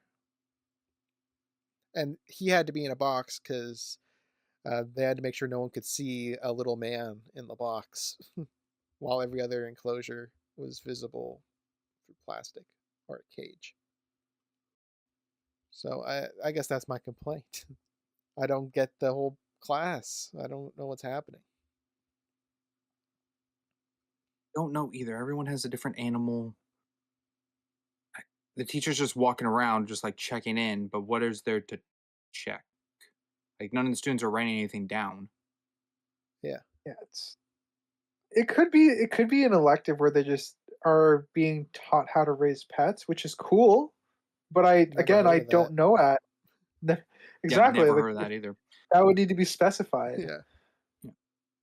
What I do So know, which I might be kind of the reason, just added into the scene, the teacher is Jack Black's partner in Tenacious D. Well, yeah, man, he can have a cameo as a teacher, but we got to establish what the teachings are. I don't have an Oh, issue I'm with just saying that. that's something to add into the scene of it, but I don't. Okay. The purpose of the scene is for Liam to take his shot with the wish chance of Emma, which definitely is an effect because she is swooning. Yeah. But yeah, I don't know the purpose of the environment. In which yeah, Also, case, that's definitely a world building issue for me. Just like I don't know, I get why this scene is here story wise for the characters, but I don't know why the world's the functioning the way setup it for the is. scene doesn't make yeah. sense. Um, I will give them a pass and a plus because they do a comedy bit in Rules of Three with the Toodles joke. I didn't like that joke. That's true. It's just come back a Oh, couple times. it's not a strong joke, but they do it in the Rules of Three for comedy. I So, and that's I the only I Rule of didn't. Three comedy in the movie. So, Yeah, I don't necessarily. The one that made the least sense to me was Satan's, but I do like that it's Emma saying it back to him because now she feels like she's the awkward one. yes, and I find that as a connection of Liam through the wish of what's in her. So then, like, the way to get a chance with Liam is to say things that he has said to make him feel more comfortable. And I feel like that's enacted on the wish more so than herself. Could be. I think my favorite. Funny enough, I think my favorite shot of the film is when Liam is in focus, but we can see Emma in the background burying her face in her hands after the Toodles bit. Oh, okay. It's a simple one. I just like it because it conveys multiple things at once, even though she's in the background for that scene. Yeah. No, it's good to line up in a shot. I don't know what my favorite shot in this movie is. Yeah, I Had to think pick it's one. pretty Oh, well shot. A lot they like to have a lot of stuff in the foreground, like shoulders and side profiles and items. There's a lot of yeah. foreground stuff. I thought Again, it's another humor and it's very quick. But the hamster or gerbil giving a jaguar yell for Liam to freak out, it's very quick. But I don't know, that comedy didn't really hit with me. Subjective, like I think you're I'm not bringing it up as an objective thing. no, I don't. I think Okay. it's still humor in the movie, and the purpose of it is humor. But I think the use of the sound effect being a different animal rather than like giving the gerbil like red eyes and like big teeth, like making it like a puppet or something like scarier looking, um, I think would have fit better rather than just like a gerbil's mouth E- opening for an audio cue out. The gerbil bilbowed. I Yeah, don't get that one. That's okay. Springs does. That's all that matters. I hope. yes. In Fellowship of the Ring, he's talking about when they're in Rivendell. I know what he's talking about. Hopefully. Hopefully, the silence is really alarming Yeah, now. that is what I meant. Yes, I'm sorry. Okay, I'm going through my thank you. notes. Jeez. My bad. Uh, But yeah, that. Also, do you think Emma broke up with Aiden because Aiden was being mean to Liam, or do you think the wish to give Liam a chance made Emma break up with Aiden? That gets into what we um, touched on earlier. The writer wanted to bring up later is the yeah, powers of Satan on others. I think is what you're going for. that is one of the things I want to get into. I think with Emma, I think it exaggerated one of her character traits because it's something that comes back later on when she breaks up with Liam. So for me, that becomes more evidence of the fact that the dislike of Aiden was already there. We get a shot of it earlier in the film, how much she's not really cool with Aiden not getting her the reference, not getting, the reference of who Einstein is, and also with how he treated Liam. So we get that she already has issues with that. So what I take is for at least this part of the film, the wish exaggerated a character trait that already existed in her because that's a character trait that's reinforced when she's not under the influence of a wish anymore. So, did the influence push her to break up with Liam, or was that her already? Is I think what Springs is going for. I would say that she was already leaning that way, and the wish just kind of pushed her over the edge. Okay, and Springs, what do you think? I think I'm kind of in the same area because Aiden's not really nice at all, and seeing that with Liam, but he wasn't like directly mean. He was being protective of his girlfriend, which could be seen that way. But again, middle schoolers um, of their personality. But I think the wish cemented Emma to break up with Aiden because there was no. It would come across weirder if he's still with Aiden and the wish is making her give a chance to Liam for the chance for Emma to cheat. That's I what I think thought that would was be That sounds going to like weirder. something happen. a real Satan would do. Yeah. That would be a good trick. It's like, oh, she's gonna do it, but she hasn't broken up with Aiden, so it's cheating, which is trickery. But Yeah. But like that's why I said I think it's just exaggerating one of her traits because I think again one of my favorite scenes later on is the fact that the reason she breaks up with Liam is because she was being mean or Liam was being mean. So at least that's my take on at least for her what the how the magic worked for her. okay, still feasible, still works. Yeah. And Crimson. I agree. I think she was leaning that way and got influenced into fulfilling it. Gotcha. I will jump to something. When Gibby and Liam are in the park, and Liam's like pointing out, oh, there's Satan on the bench over there. And Gibby goes, oh, okay, that's him, doesn't really look like him or something, and he goes, take your time. And then Satan comes up, or the demon comes up, and Liam just goes like, Satan, ha! Like, it's immediate. There is no take your time. And I think that joke didn't land. And okay, when was this? I know the scene, but I'm not connecting the dots. Like, they're out.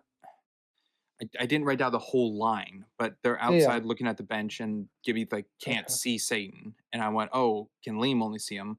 And then he's like, no, he does identify like him on the bench. And Satan has like the Santa hat on, and that's it, like the hat and his normal attire. So he goes like, take your time, and then it's immediate to Satan seeing Liam. And you're like, gas, like, oh, it's you. When he's Like, saying take your time. when it's take Doesn't your time to try function. and reread the letter, right? I think, yeah, that's it. That's Okay, it. Yes, like take your time to sound it out. There is no sound. Like him automatically read Satan. That's what I'm getting at. I see. Yeah. Okay. Yeah, Right.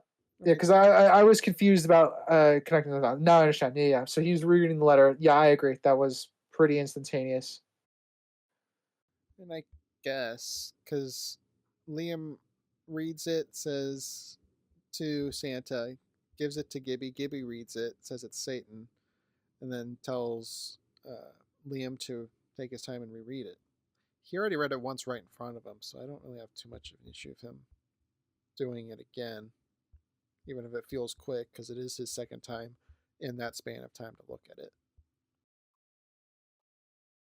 I don't remember him looking at it. I just remember him handing it to Gibby. I remember him looking at it. I don't have the movie up right now. So. One of us is right, one of us is wrong. Don't know. I will look. But even if he doesn't look at it the first time, I don't really have that much of an issue with the line. Because take your time is no metric of time. Take your time could mean a few seconds, it could be a minute, it could be 10 minutes. It's not a measurable thing. It's comparative, contextual. Okay. You're right. He does look at it and says Santa.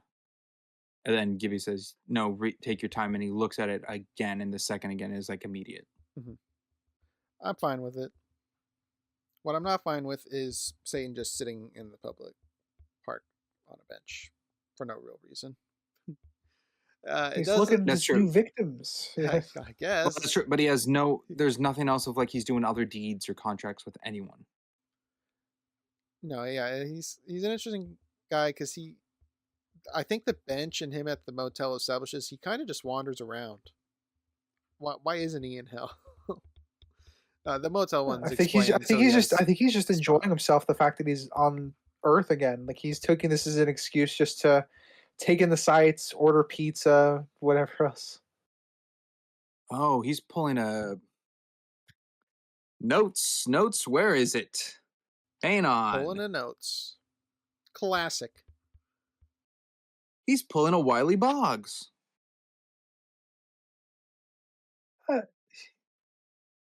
Yeah, maybe that might be what he's not really going around spreading cheer or anything.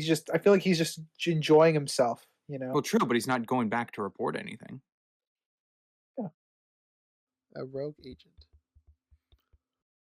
I said, well, Wiley Boggs was more of a rogue. He kind of just gave up. The demon here is still continually trying with Liam. He's just bad at his job / possibly doesn't want to do his job. Yeah. Oh, I forgot about this. Another thing I brought up earlier with the Gibby, like not looking somewhere, which was weird.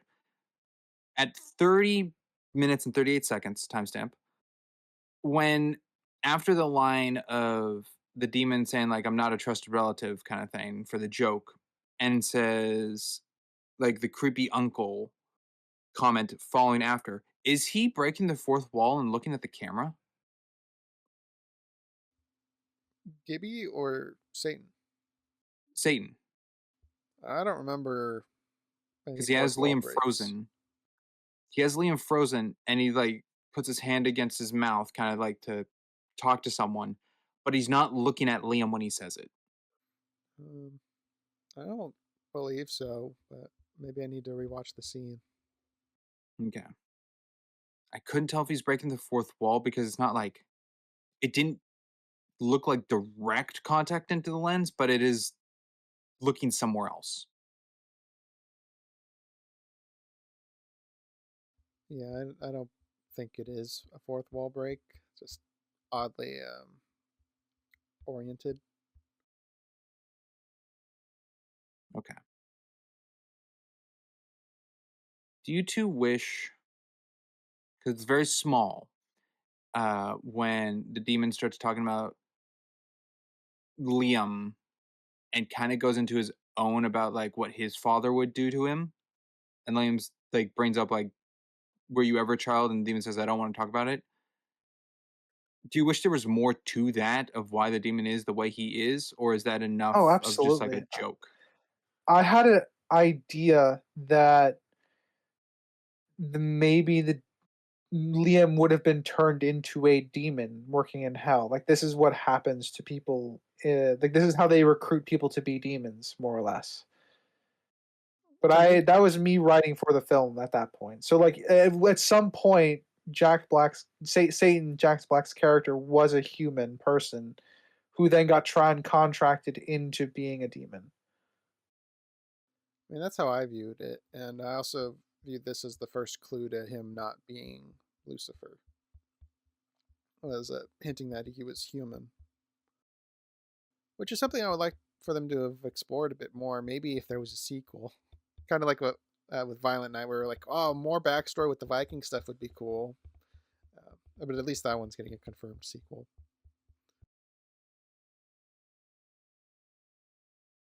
Yeah, yeah, that's right. Actually, I think they just wrapped filming on Violent Night 2. Coming out next Hmm. year, probably. Yeah. Let's go to Crimson. That's me. It sure is. All right, so we have Satan being very generous with the Post Malone tickets.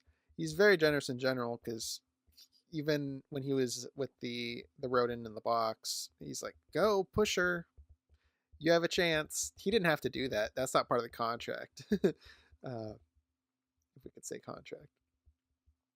So he's being very generous here, and obviously it's to build good graces to get Lilium to go forward with more wishes, kind of butter him up. And I do like how they portrayed Liam in this, with how smart he is with the wishes, in terms of not trying to avoid getting tricked, I guess. Because I feel like True, a but he lot of doesn't wish from like genie wishes. like which way, like Like, being detailed to avoid loopholes. yes, Yeah. yes, No, he's not wish smart. He's smart within the guidelines of not getting tricked into making a wish, if that makes sense. yeah. He's not defined I with his do wishes, but he's smart not using wishes. and I do like as well that Satan, as rewards, helps him make a wish. Like, that wish is a bit vague. You want to add some more to that?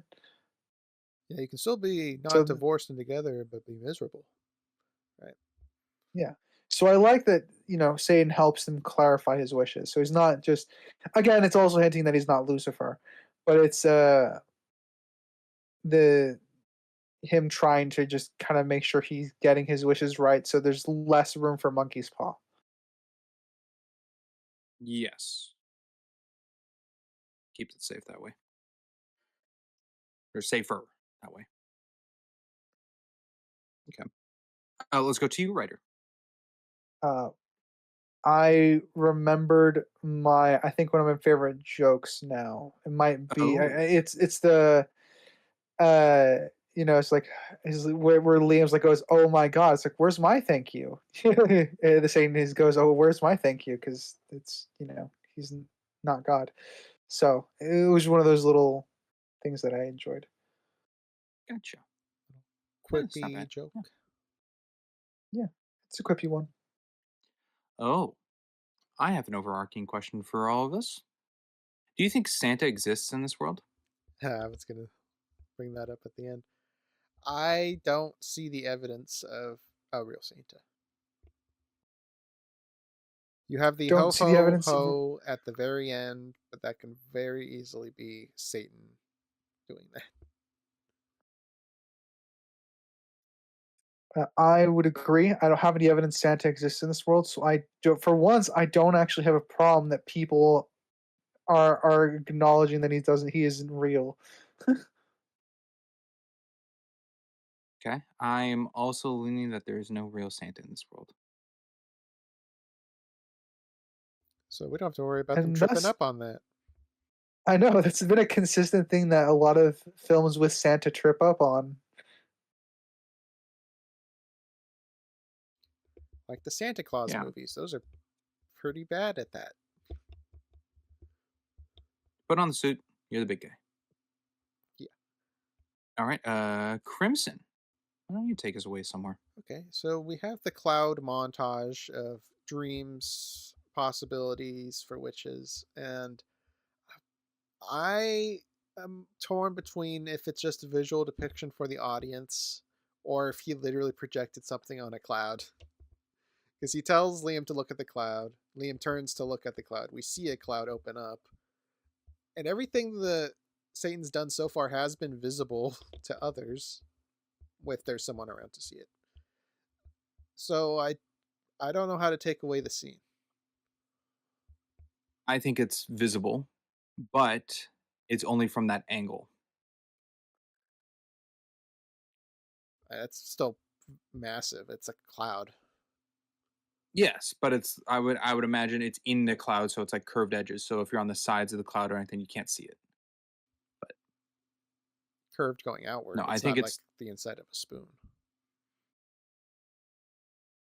well, that's what I'm thinking. I'm thinking it's like the inside of a spoon. That's a weird way of putting it, but yeah. What do you think, Ryder? I think it's just a visual for the audience.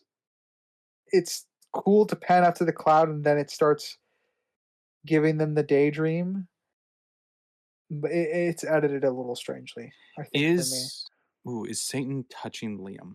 I know that's crazy to say, but I feel like I remember his hand He's not his around uncle, shoulder or creepy uncle. something. So because I feel like if his hands around his shoulder or something, then it could be directly just to Liam's mind. But if he's not doing any magic other than on the cloud, I would prefer that this didn't happen. I'd prefer he just like flicked his forehead and it's like, here's what could happen. Flick in the forehead and then we get the flashes or something. Projecting it on a it would definitely be a cloud bit more clean. leaves too many questions. okay. Satan or the demon's hand is resting on Liam's back. If that helps anybody. Not really to me, because it doesn't establish that as meaning anything. We haven't been proven that he needs contact to do anything differently. Okay. Well, with everything else being visual, I lean that it's visual. Me too, and I have that as a world building flaw. Because I do think that would Yeah, be quite visible to everybody. Yeah, no, I'm in agreement. It's a flaw. Yeah. Gosh, I don't know if I have the issue as a flaw. Not this. I mean if it's out to everyone, yeah, flaw. But I guess an issue more than nitpick. The teacher coming on the bike and Satan giving him the runs. He uses his helmet to protect him. I know what you're going for. And then looks at his helmet and throws it away. Like he can't wear his helmet, can't use it anymore. When it goes to him back on his bike, it would come across that he like blew out his shorts, like to ruin his helmet. His shorts are fine. Were you looking at his rear springs? I was looking for a continuity. Yeah. No, I did the same thing. There was no visual there. So I guess the good faith is it smells so bad that it like lingered on the helmet. But he didn't smell it. No, he kind of just looked at it in disgust. So Yeah, I mean that's I mean I would put that as a nitpick for myself because it is something that's wrong with it. I Yes, I have also it have as it an as a issue. nitpick. I have it higher. Because It's a it doesn't continuity have any error. trickle effects. It doesn't affect anything. No, but there's a full shot showing the helmet. It's not like a background thing. Like he like farts on the helmet and then drops it Have like you to himself. Like seen I can't use it, but Have you seen A Million Ways to Die in the West Springs? I have. Okay, so there's no visual, quote unquote, for when Neil Patrick Harris shits in hats and the hats fall weighted to the ground. What I guess is the visual of the extra weight being in the hat, is that what you would consider acceptable for that one? Yes, that's actually portraying that something is possibly in the hat. Whereas Okay. here, it's showing that something is in the helmet, which is the reason why he throws the helmet away and doesn't want it. But where it was coming from, he never pulled down his pants, which then if he pulled it up, the outside of the pants would look fine. That never happened. And with what's being portrayed, it would show that it would blow through the shorts or through the pants. And when he gets on his bike, there's no evidence of that whatsoever. So I haven't a clue what's in that helmet. And to me, there's nothing in the helmet. Okay. Sprinks, you have the movie up, right? I do.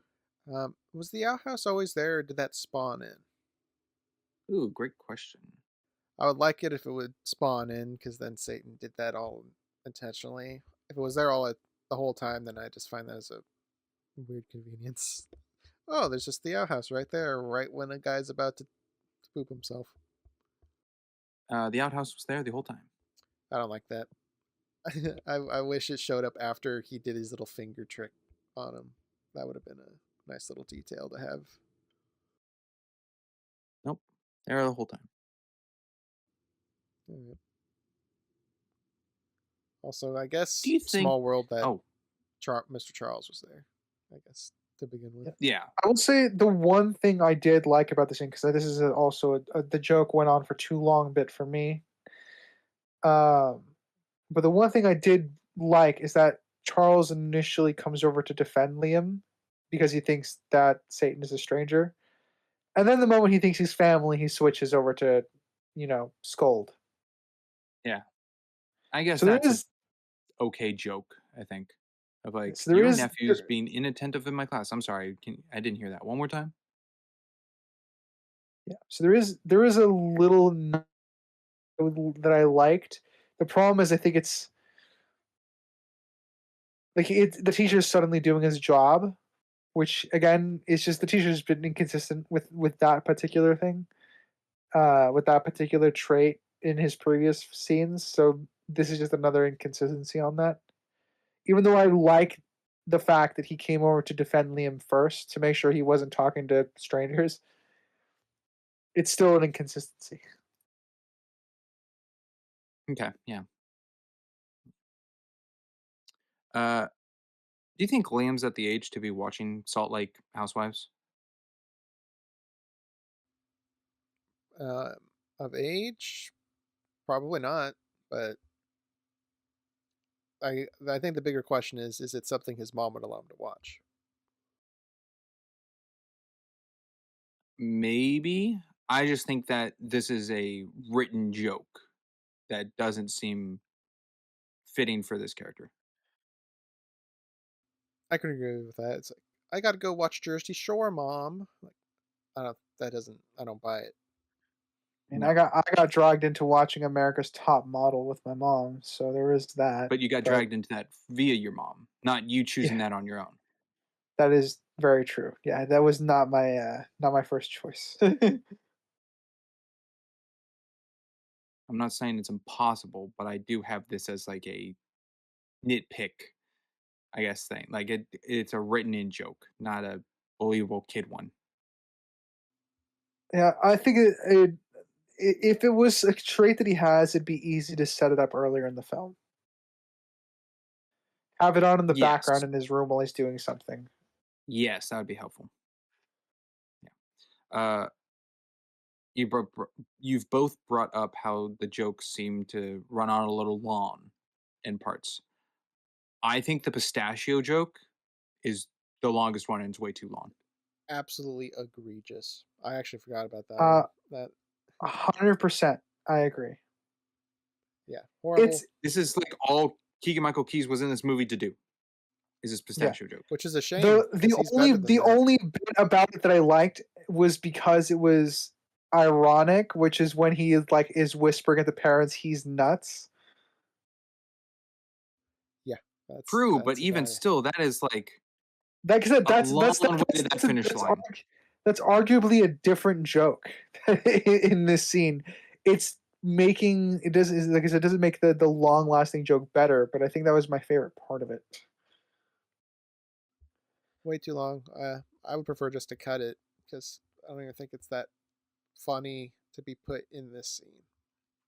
I'd say cut the whole thing stuck in his throat. I do like that when Liam's talking about like seeing Satan and he's just popping pistachios in.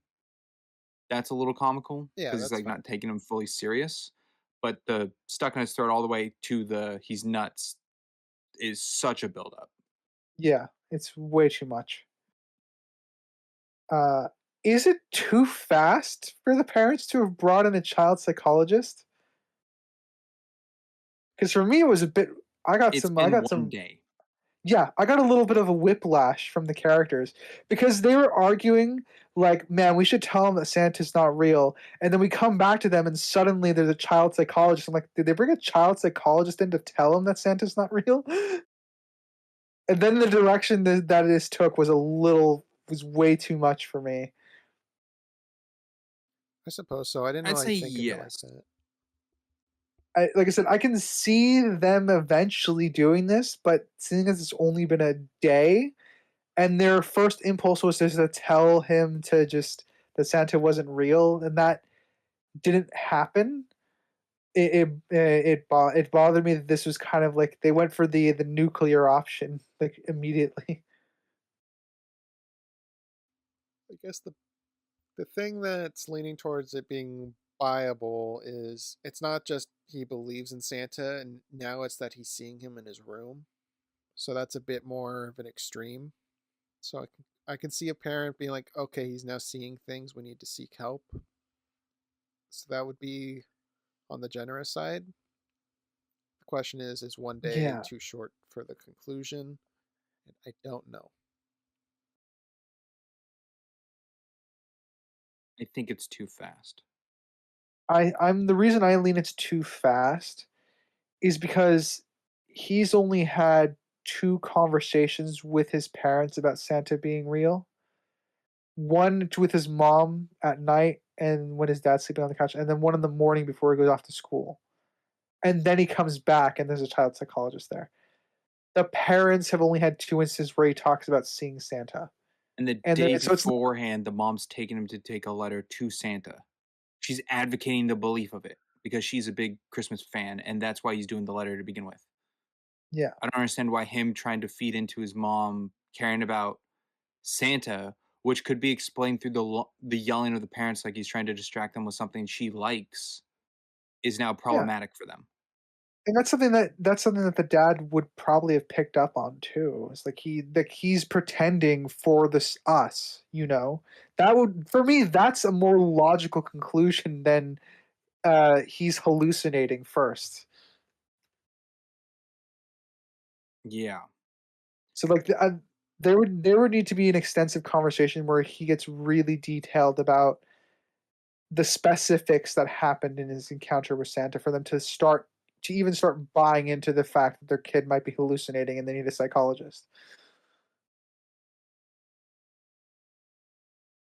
I can agree with that. Crimson.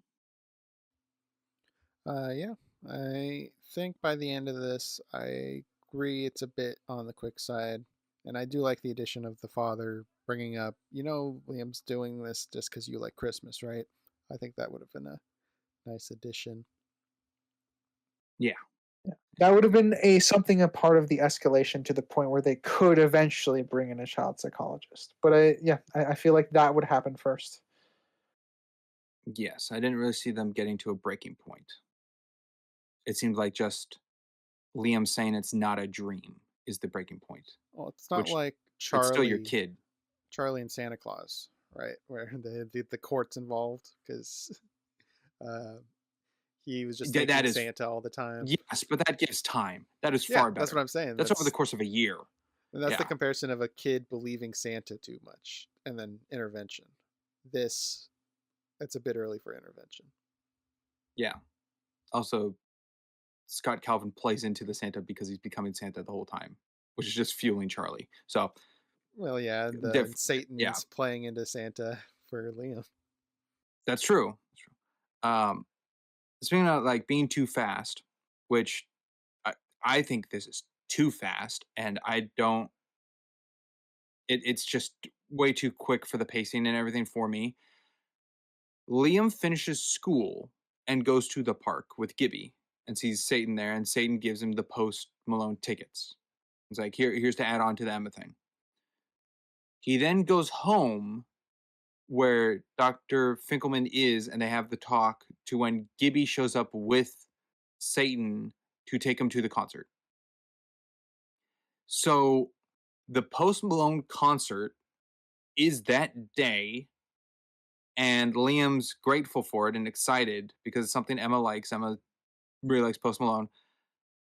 But I don't know Liam's idea on how it's going to work, on how he's going to get there, how is Emma getting there, when he has to get there, if he's telling his parents to get involved somehow. How I can get how he gave, because he had the 2 tickets on his phone, screenshot one of them, send it to Emma. That's how Emma got her seat without Liam needing me present. But what Emma sends Liam is like videos of her dancing, which maybe is showing excitement. It feels like there's a deleted scene in there where Liam needed to tell Emma about it because she just now knows. But I also don't know how Liam expects to get there. Well, I think To me, that's all context missing. Well, his plan He was would've to go asked his get ready for the parents. concert until they dragged him back for the child psychology meeting, right? No, he came home and was going to watch Salt Lake Housewives, and Finkelman was already there. I mean, that was his excuse to get out of his situation. I don't think he was actually going to go watch that. He saw his parents standing with a man, and they all look at him. He's trying to get out of the situation. I don't think he's actually going to watch it. True, but that's immediately when he gets home. Yes, It's not like that builds up to him arriving and he's planning stuff before Finkelman arrives and they tell Liam to come downstairs kind of thing. I think his plan was to get his parents to take him, but the doctor being there kind of pushed that out the window. And then before the doctor left, obviously, that's when Satan and Gibby show up. So there's no time for him to actually ask the parents. So I don't really have too much issue with it because of the events that lead up to when he would have came up with the parents for it. I would have wanted him That's seem also- to actually try to talk to his parents. Well, we can't with the doctor present. No. So with what's present, I can buy his plan was just to ask his parents. That would pretty much solve all the transportation issues and everything.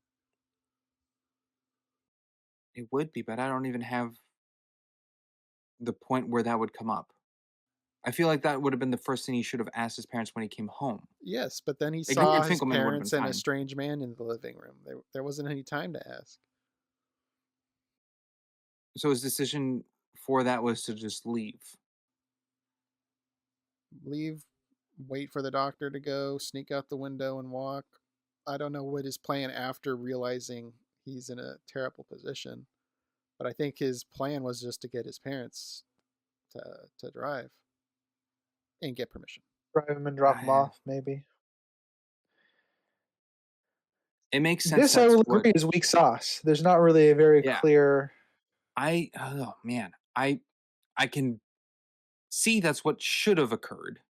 And I think it would have helped if that was portrayed of Liam trying, rather than the phone thing of like him being on his phone with Emma or seeing videos. If it was more like him trying to cut in to tell his parents or ask, and they were saying no, like listen to Finkelman, to show off to the audience, okay, he's trying because this is going to happen, and then Gibby and the demon show up, because then that puts light into the demon helping more so for Liam, which I think would aid the demon into getting those wishes. Well, he did try to tell his mom that he had to say something, but she said no. We got to talk to the doctor, which is then brought up at the door with the chemo thing. He's like, "That's what I was trying to tell you." So I do think they did try that stuff.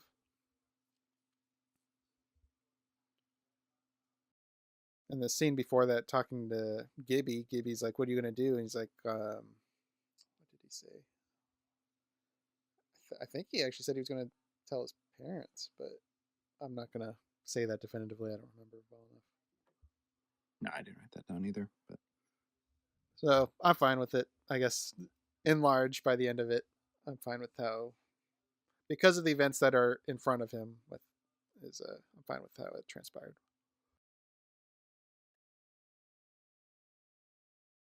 all right. What I'm not fine with is Gibby being complacent with the devil. Obviously, he makes reference that he was influenced, probably. But I feel like he should feel like scared, like he just got A forced little into more doing scared, this. yes. Yeah, and he was already uneasy with seeing him in the park, and now he's at the door getting forced to get his friend to go to He the got party. picked up by him. There was a lot that happened off Yeah, screen. so I do think there's something missing with Gibby. It could have been. It could just be one of those. Like, I don't know, dude. That one minute I was terrified, and the next I'm fine. I think he did something to me. I think, yeah, That could help. if he got rid of his emotions. Yeah. Um, I do like that the parents immediately react to Gibby being so. Oh, I'm the football player with cancer, and it's such like morbid humor that it tickled a funny bone with how quickly the parents switched to sympathy. I mean, yeah, that makes it pretty hard to decline. Oh, you're gonna Yeah, be supportive with your That's true. dying friend. No, you're not yeah, going. That would be terrible. yeah. I am happy that they let him go for that reason. They did have to look at the doctor for approval, though. Uh, I think it's just a prop thing that was weird to me. And I don't think the demon's fully in charge of doing it. But Gibby, Liam, and the demon are in the backstage, and they don't have any backstage passes. Nothing to of credentials to give them access to where they are. Yeah, I'd say that's probably a nitpick. And I also had I'll say a nick with the.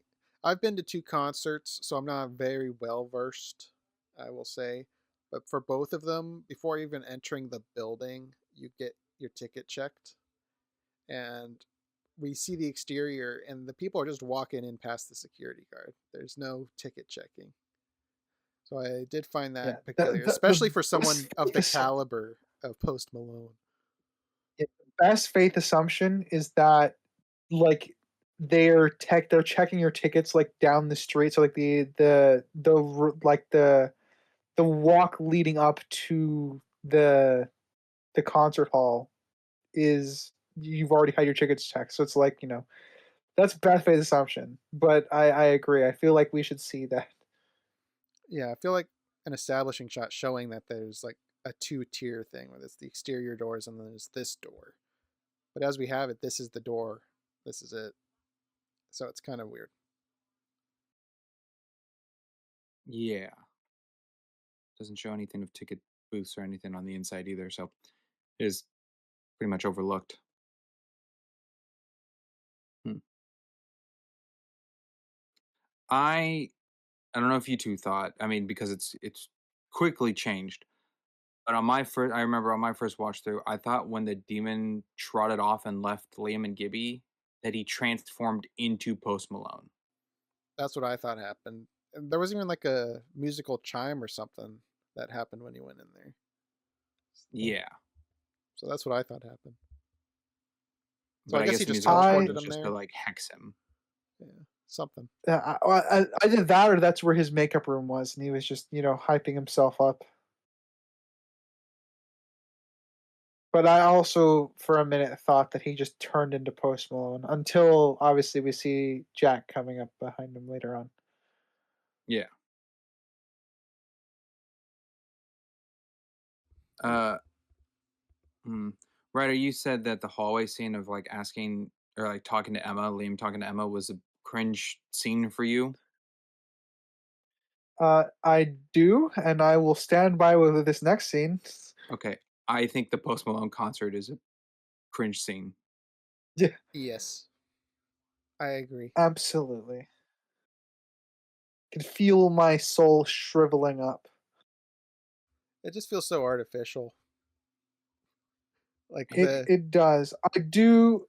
The only thing about the scene I like is ultimately at the end is that it pulls us back to the point of it all, which is to try and get with Emma and impress her. True, And but I do that's like that such a it's not an build-up. isolated incident. It does come back up later on. it Yes, actually it's feels like publicly a known. dream. I think that's the weird thing. It feels like a dream. All the It school sure is to kids are Post like, "Oh Malone. my gosh, it's loser Liam. It's double L. He's dancing." And now he's all popular. Oh, that was I wrote that 4938 timestamp. The classmates, first off, they don't look like they're at the concert. That looks like it's like a Filmed somewhere separate else. room, filmed somewhere else and put in. But the girl who points out to Liam, I think she's flipping him off. She's pointing at him with her middle finger. Well, odd if true. I didn't really notice that. But It just looks so weird. yeah, I guess everybody went to this concert. Or they were watching, I guess. Also, it doesn't. I don't know if it's natural. It doesn't seem really natural when Gibby's like, "Oh, that's my bestie. You want to go backstage with me?" And the girl's like, "Yeah, sure." Until she looks at him and then says, "I have a boyfriend." So what are you playing at? That just seemed. I don't. That just seemed like written in kind of thing. It didn't feel right. Well, it's reinforcing that his teeth, are the reason that no girl ever looks at him. But the issue is why it doesn't feel right is because that's easily could have been enforced at an earlier point in the film. This is just that happens to be the first instance of it. Yes, and that instance isn't. I mean, it affects Gibby's attitude when talking to Liam, but it isn't brought up to Liam of that for then Liam to make the wish more cemented. Like this whole instance is just for Gibby, which is fine. It's just it doesn't really. I mean, I guess it's the buildup of the attitude change for Liam to make a second wish, but again, that the pace of that seems off. Maybe not to you guys. I just Yeah, I don't have an issue, I guess, with the pace of it. My issue is that it comes out of nowhere. So it is an issue with, I guess, with a different aspect of the pacing, because I think the dialogue is fine. It's just weird that they chose to introduce this part for Gibby's character now. Because all you have to do is have him smile at a girl at school and just have them make a face and walk away. And then that would kind of fix the feeling in this scene. Yeah, I don't really have any issues with this scene. This one didn't really feel cringy to me. The interaction with him and the girl. I think the whole concert in of itself is. I do wish more of the outside world reacted to his teeth more often so that the second wish had more impact. Because right now he just seems like a normal kid to me. Who seems self-conscious. But if the outside world was giving him reasons to feel self-conscious, I think it would be better for the film. Yeah. okay. Also, $3 million and you get Post Malone. That's a pretty good deal. I'm sure he costs Well, more than that is that. if it's a $3 million movie. It's the Yeah. only number I could find. Well, it happens. It's hard to find I budgets don't. for everything we cover Yeah, on but here. Post Malone, Jack Black, CGI usage. I don't know if it is. Do you, I don't know if this is a lore thing. Why is he a crow? Why is the demon turned into a crow? Probably a lore thing, but I lack the knowledge. Can't help you. It is a lore thing, but I don't have the particular reference. Demons turn into like ravens or crows sometimes when they travel. The way same way that vampires turn into bats. It's very similar lore. Blackbirds, Okay. but no, I don't have a citation for that one. I guess that was just more humor added in because I don't know why he just isn't there. Like doesn't come through the closet again. Unless the closet is a direct way to hell. It's the only. I don't know. No, yeah, I don't know why I he changes his do. transportation because he also has this car that he takes to the concert when he could just probably teleport them there. Yeah, but you all want to go in style, I guess. That looked like a car commercial. It did. The reveal of Going the to car, Yeah, the reveal of the car and the door coming up. a little bit, It looked yeah. like product placement again, which I think is where some of the budget of this movie came from. Lego I brought up Super earlier, Mario. but yeah, the imagery of Bowser and Minecraft in this movie seems very front loaded. I concur.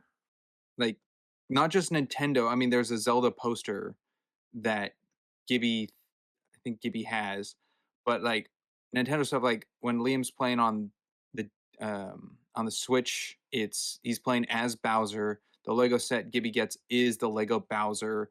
He has a stuffed Bowser on his bed, And you know and the those, reason audience for Bowser is because Jack Black voiced Bowser. In case you weren't aware, you know the giant like Lego minifigure clocks that they have. yeah, you have Vampire one. That they had one of Joker on one of his shelves. Oh, Lego I saw Joker. one of a vampire. But Maybe we're seeing the same thing and saw it differently. Maybe. But I did see that Gibby has a actual, like, it said to Gibby signed image of Neil deGrasse Tyson. pretty nice gift. Yeah, it is pretty. It's a pretty. Do you fucking think awesome the gift. the elves forged the signature for that gift? I don't think that was a Christmas gift. Let's go to Ryder for a point. Yeah, I will jump a little bit further ahead, but I do like when they're after Gibby and um oh god, after Gibby and Liam talk about the teeth being the reason. One of the things I like is that because he hasn't made a second wish, like he clarifies that he doesn't get the soul until he makes his third wish. So like I do appreciate that Liam's being smart about his wishes. You brought this up earlier, Crimson. I like that he's not easily giving into it. Yeah, I mean, he wasn't even planning to spend his bonus extra wish. He kind of had to get coaxed into that with Gibby a little bit, and obviously Satan was also trying to do it. But he thought he got everything with his first wish. It's true.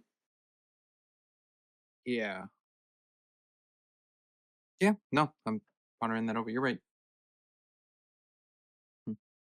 Let's go to Crimson then. Right?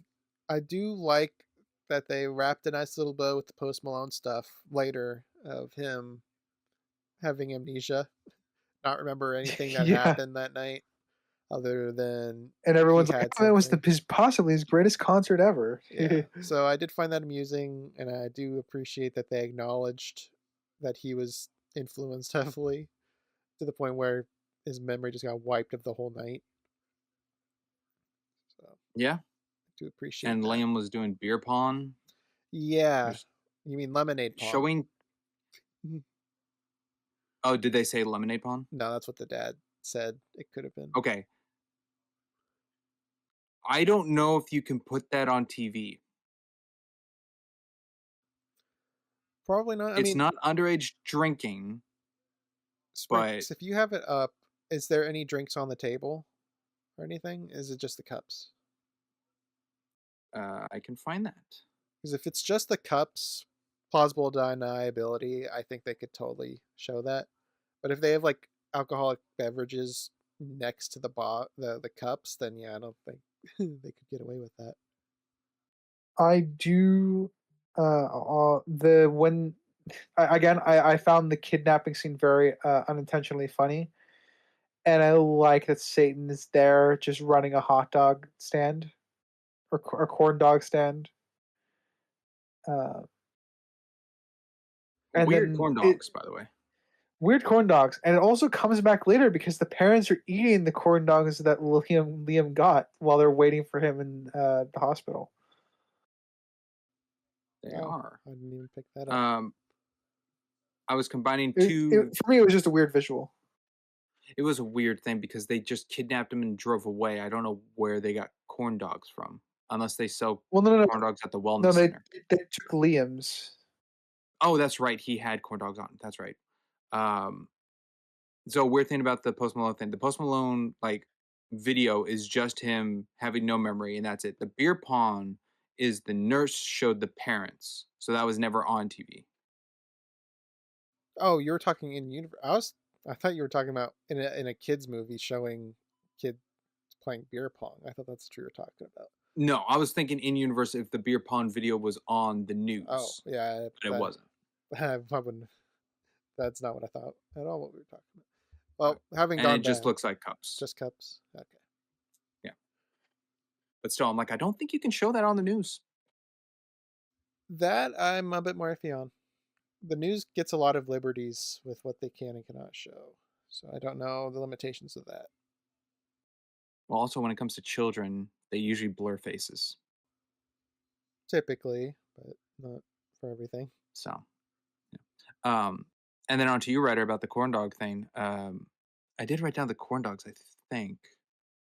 I just thought it was a No, I weird did not. visual. It was I appreciated the continuity, but it was still a weird visual for me. yeah, one was a Yuletide dog that had like turkey and green bean casserole and like sweet potato cornmeal stuff or whatever. And I'm like, that's a weird sounding corn dog. And the other one was like a banana dog. And those were the two on the card. I'm like, this is weird. What I saw as a continuity error is that the demon pours like extra hot mustard or whatever onto the corn dogs, and when he hands it to Liam, there's no mustard whatsoever. Yeah, yeah, that would be a continuity issue. Or yeah, nitpick continuity. We have to adjust, audience. It Okay. has no- Continuity error is a nitpick. Yes, because it doesn't really have any impact on the story or character interactions or anything. But No, other than it would have been funny, I guess, to add in humor if they're eating Liam's corn dogs and they're super spicy. this is hot as hell. That would have been funny. That would have been a good line. But no, you got to call it what, goat lip? What the hell did they call it? Extra goat lips or something? Goat was in there somewhere. Never heard that expression. I've also never heard the expression bringing sand to a beach, which is what Gibby said. Well, I've never heard of Pinocchio pooping pine cones either. No. So, a lot of stuff. Now, this is for me is where I think a lot of the manipulation on Satan's part starts coming to fruition, where he's trying to talk Liam into using his third wish while he's stuck in the hospital bed. Yeah. Yeah, good manipulation, but he's not. He's showing Liam and manipulating him, but he's not doing magic or anything on Emma and Gibby.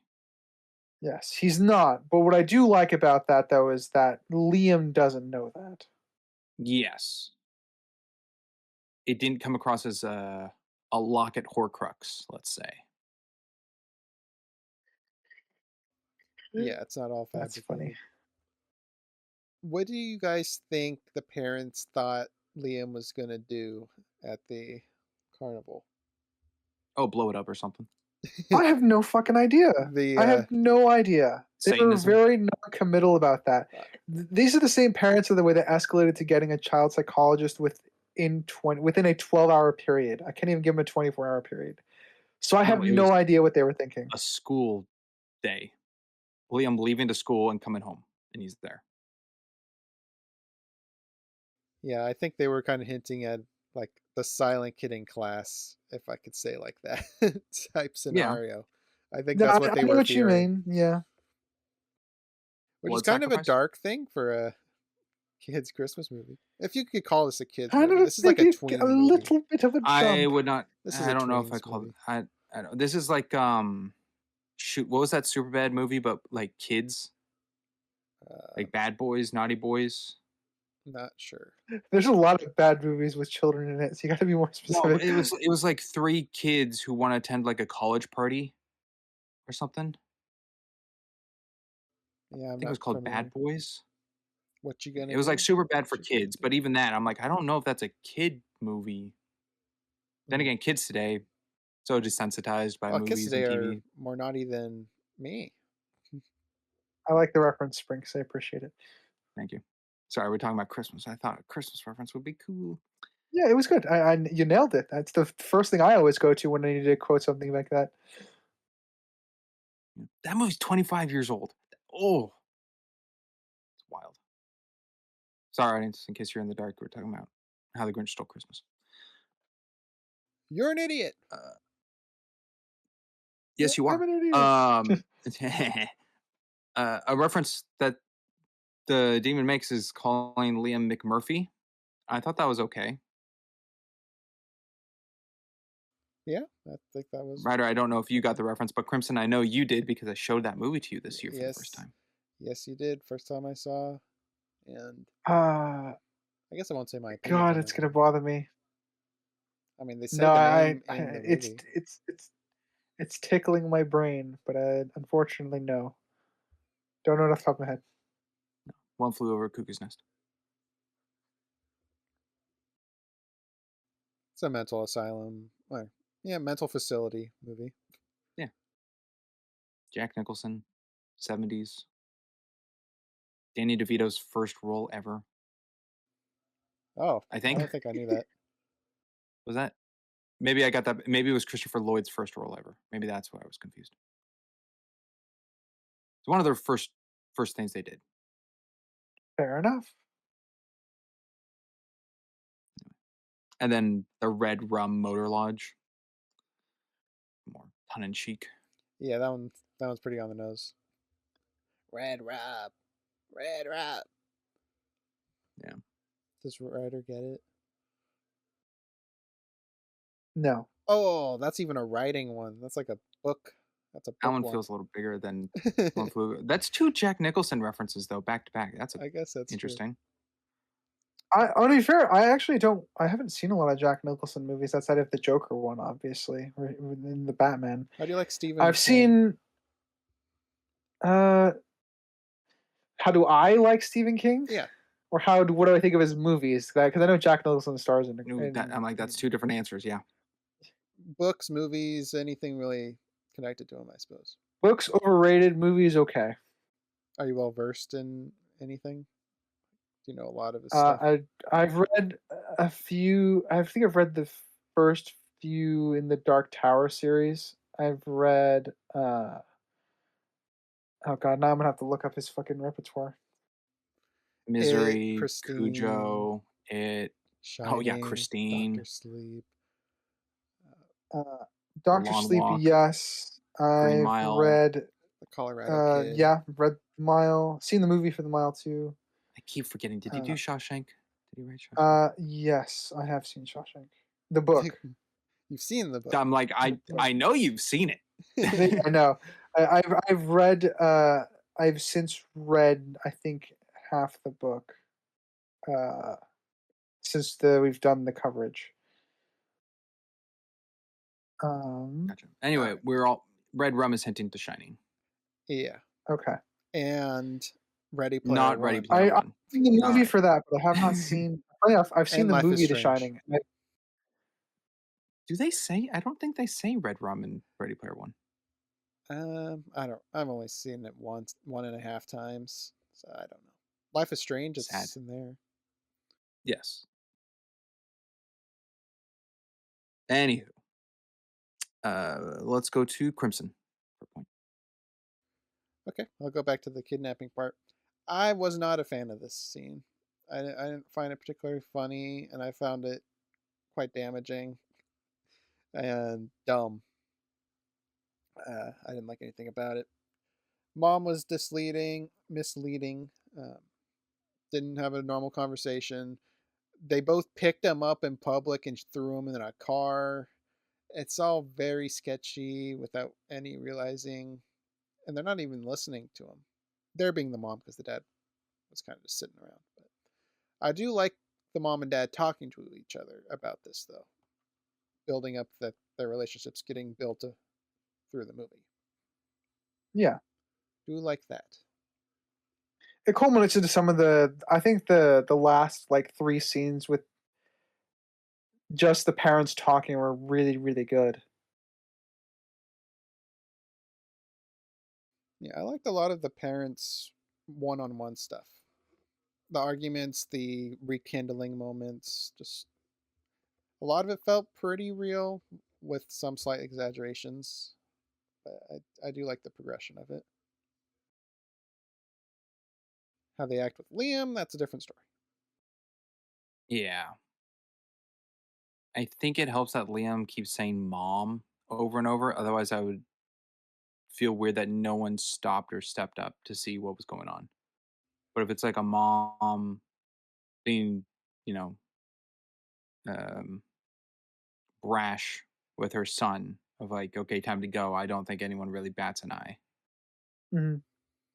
That would be on the journey to the car. The actual car part looks like they're just kidnapping. Does not look like a That is parent true. taking a They're kid to not, the car. no, it's not like, ducking the head to sit him in the seat. They're like throwing him in and pushing his legs up and closing the door on him. Yeah, he didn't even get Like I said, to sit down. like I said, I laughed at it, but it's not because I thought it was good. I thought it was bad. I went a little too far, which is what to laugh at. Yeah, exactly. Yeah. What was it? The mom having the talk with the dad in the car and I think it was in the car, but just telling like Bill that he's a great father. I I scoff at. He is not a great father or an amazing father. That's what she says. Uh, Depends on the lens, I suppose, because he cares about Liam, but he just approaches it differently than like the mom does. yeah, like I said, I never would have said toxically practical, but I say the mom is still toxically positive. So I have that they're not. Neither of them are great parents, as far as I'm concerned. No, no, yeah, Yeah, no, yeah, either. but amazing is I a bit think much, and I also think her claim to that is also a bit much for what we have. They're rekindling a little bit, yeah, but it seems like a bit of a I leap. think that's something that she would say at the end of the movie. Yeah, Yes. Because you mean you have to think about it. It's like ultimately at this point they have listened into him. They've listened into Liam in their bedroom. Then that was initiated by the dad. So like he is very clearly concerned about their son. So he does love Liam a lot, and he does. So It's not that too far in the left field for me for her to ultimately say that. I just think it's in the wrong place. Yeah, okay. Yeah, I can see it in the wrong place. It does feel like it's being said just to like drive him to do better, Yeah. more so than being genuine and actually saying what it means. Yeah, So, because like I think ultimately, like if she were to say that, I think it needs to be in that scene where they finally reconnect and they talk about how they were both blaming themselves for the death of Spencer. I think that's a scene where it could come up in. Yeah. Okay. Um, I agree. I'll jump to, I guess, something odd, which I guess isn't like doesn't have to be a thing, but Liam's what, 11 in sixth grade? How they kind of put it, and it's modern day. How come he doesn't have like a find my phone or some kind of tracker for the parents to know where he is on his phone? Not everybody has that. I'm not gonna hold that to them. I okay, that's why I'm like I can believe it, but I think after the death of another son they have, they would implement it. Eh, I don't know. I think that's with context. If Spencer got kidnapped or got lost and died, sure, but he was supervised at their house or something, right? Um, so no, just because a kid died, I don't think means we need to track the other kid. I don't necessarily see that as one to one. Because the car scene where they agree and finally like blossom out talking about Spencer, the dad says, it wasn't your fault, it was an accident. And her response is something along the lines like, you didn't say that before, or like, I haven't heard you say that, which to me sounds like when the event of Spencer passing happened, the dad blamed her or put blame somewhere else I mean, and then shelled up. I think it came up earlier. Um, he just deflects. He doesn't blame her. He doesn't blame himself openly. He kind of just deflects it to a different subject. So I can believe he's never owned up to saying that, but I also don't think he's blamed her either. He's just deflected. which obviously comes in, which is one of the reasons why their marriage had been struggling. Yeah, because they're not communicating properly. Yeah. Yeah. Let's go to writer. Alrighty. Uh, I. It's a nice uh bit where after they, Liam, walks upstairs and yells, "You ruined my life," because obviously they dragged him to the hospital when he was going out with friends. And the two parents are on the verge of reconnecting, but I like the simple line of dialogue. It's like, "I'm sorry you didn't get your pony," or whatever Liam is what the mom says. A little bit of light humor that feels genuine between the two characters. Yeah, Yes. I guess I can segue into that. How did the dad get his pony? Satan. At the end, Satan. Yeah, I mean, that's all I have is Okay. just the shrug and say it's Satan. Because it wasn't the mom, because she was surprised by it. No, but do And you think Liam wrote that also into his letter? So something for his mom, something for his dad? too much for me to read into. Okay. Can't tell you. Because Satan just said, like, oh, what happened to your letter was what your third wish is. Yeah. The argument for me here, the issue is like I'm not sure how Satan knows. It's possible that he figures out that like this is what they want, but even then I'm not sure. Well, That's why I'm leaning my if it was in the argument letter. my argument for that is he's not at the carnival, but he knows that Liam and Emma are talking, but he's not present. So that leaves me to believe he does know of things outside his vision. So I can buy him knowing that. Okay. Hmm. And the reason for You him mean to Gibby and Emma, but I would oh agree. yes Yes. yes Gibby. And I think his reasoning was to fulfill the final wish of Liam is happy parents, and dad getting his pony makes him happy. The mom getting the angel makes her happy. Obviously, their relationship's doing well, but that's from their own. So I think he's just trying to be generous for Liam's final wish that he got Nolan Void. Okay. Uh, something I find bad, I'll jump to, is, which also I think goes with just like the jokes being too long, is the breaks in between when Liam is being a bad guy too bad to the bone. Bad to the Yeah. bone. Like Yeah. it goes on of like expressing, okay, Liam's, gonna be a jerk now. And then he's a jerk to the crossing guard and the music's over. But the whole talk to the crossing guard seems lengthy to then pick back up to the song. And then he has his talk with Aiden, which is longer than the crosswalk one. And when that finishes, then Bad to the Bone comes back. So that whole Yeah. segment there felt way too lengthy. Yeah, I can buy that. I can go with that. There's a I bit would of a agree. gap there. I much prefer the content in the one with Aiden than I prefer the crossing guard one. Yeah. I mean, Liam taking a punch and just being like, all right, are we done? It's like, Yeah, okay. guess we're Yeah. done. That was a tough move. There's a bit of respect now between them. Yeah. However, the kill shot on the teacher, that was pretty good. Brutal. Yeah. Yeah. Yeah. Even the And demon on the says that nose. may have been a little too much. Yeah, which is more proof that he's either watching or just knows what's happening.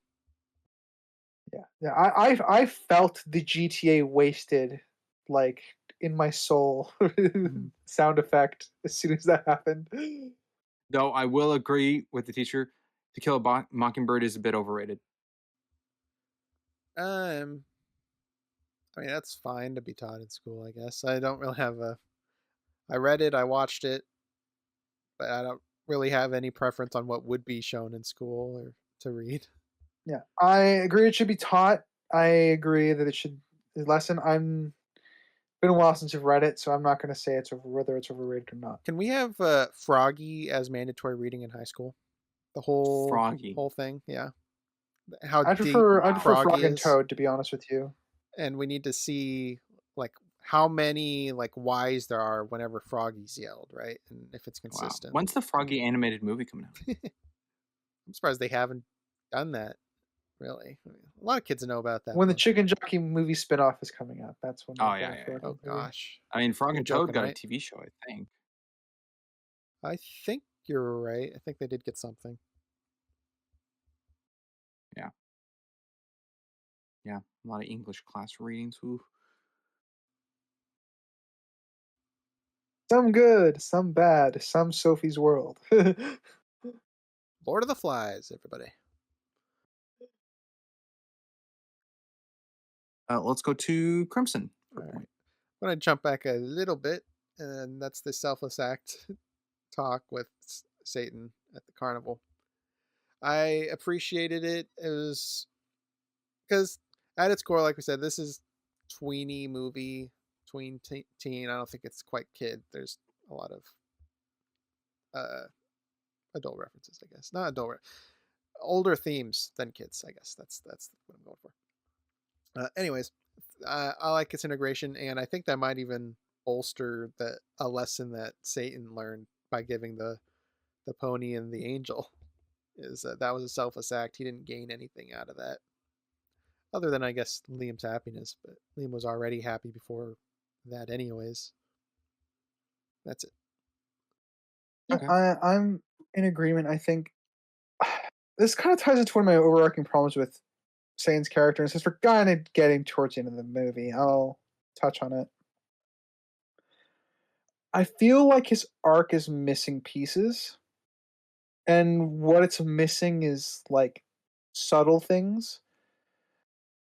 Because on the one hand, he could be manipulating him the entire time, and then he's just doing selfless acts at the end. I didn't feel like the bonding between the two characters. I just felt like they spent time together, and I don't necessarily construe spending time together as bonding. So, what I would want, or what I think would make this arc flow better, is make it more obvious that Satan is giving freebies. He does a lot in the first wish, but make it more obvious that he's giving out more freebies. So like even with the second wish, so it's kind of showing that he's unnecessarily spoiling Liam. So that could be something done that's a little more subtle.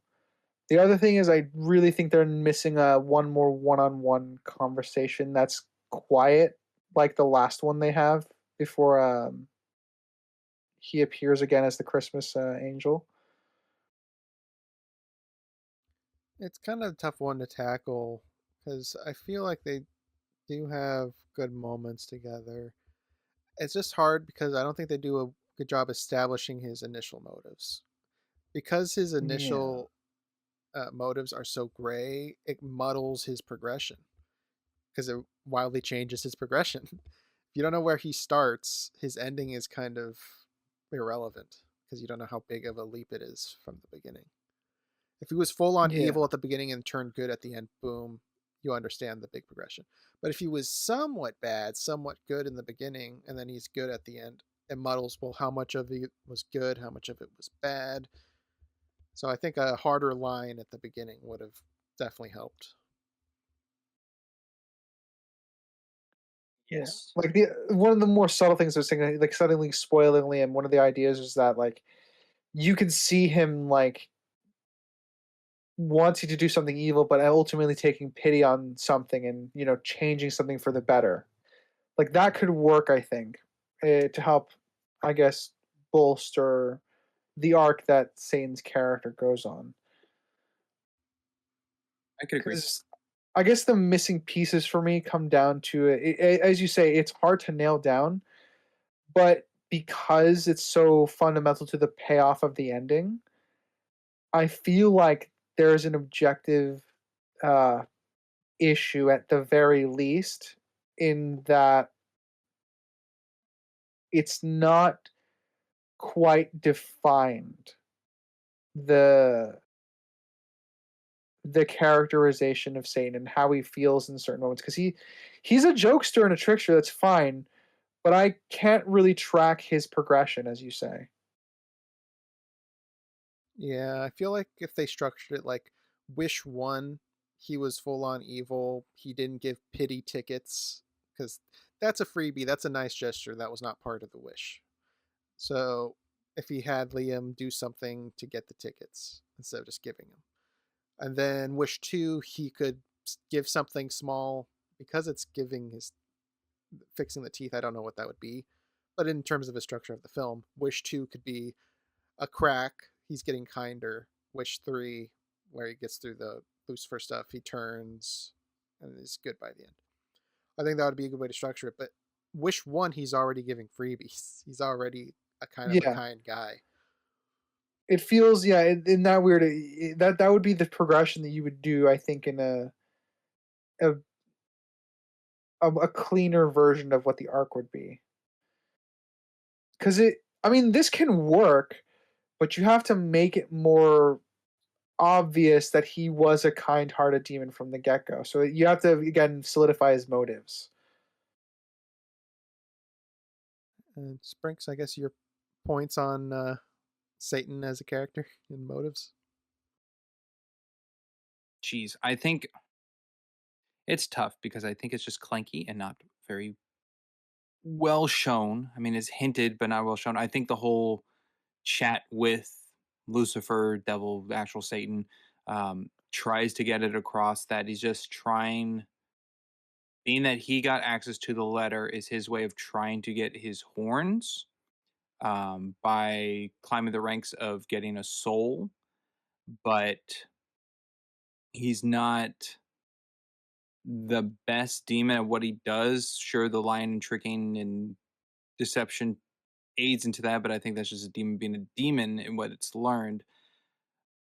And maybe it's Liam rubbing off onto the demon that makes him more nice rather than, like, there's the middle ground where he's like giving him freebies, which is being nice, but also being aid to get him to want his help more for the wishes. So it's back and forth, and maybe that's just leaned off more so. Um, but I think it's just to get a soul so he can get his horns, but then it doesn't care for that after being fired from hell, essentially. Mm, I don't I don't think there's enough shown for it to be defined distinctly on what the demon wants fully. And Yeah. what would that fall under in the damage ladder? That it's not well defined enough. As an issue because I see him as a main character. Okay.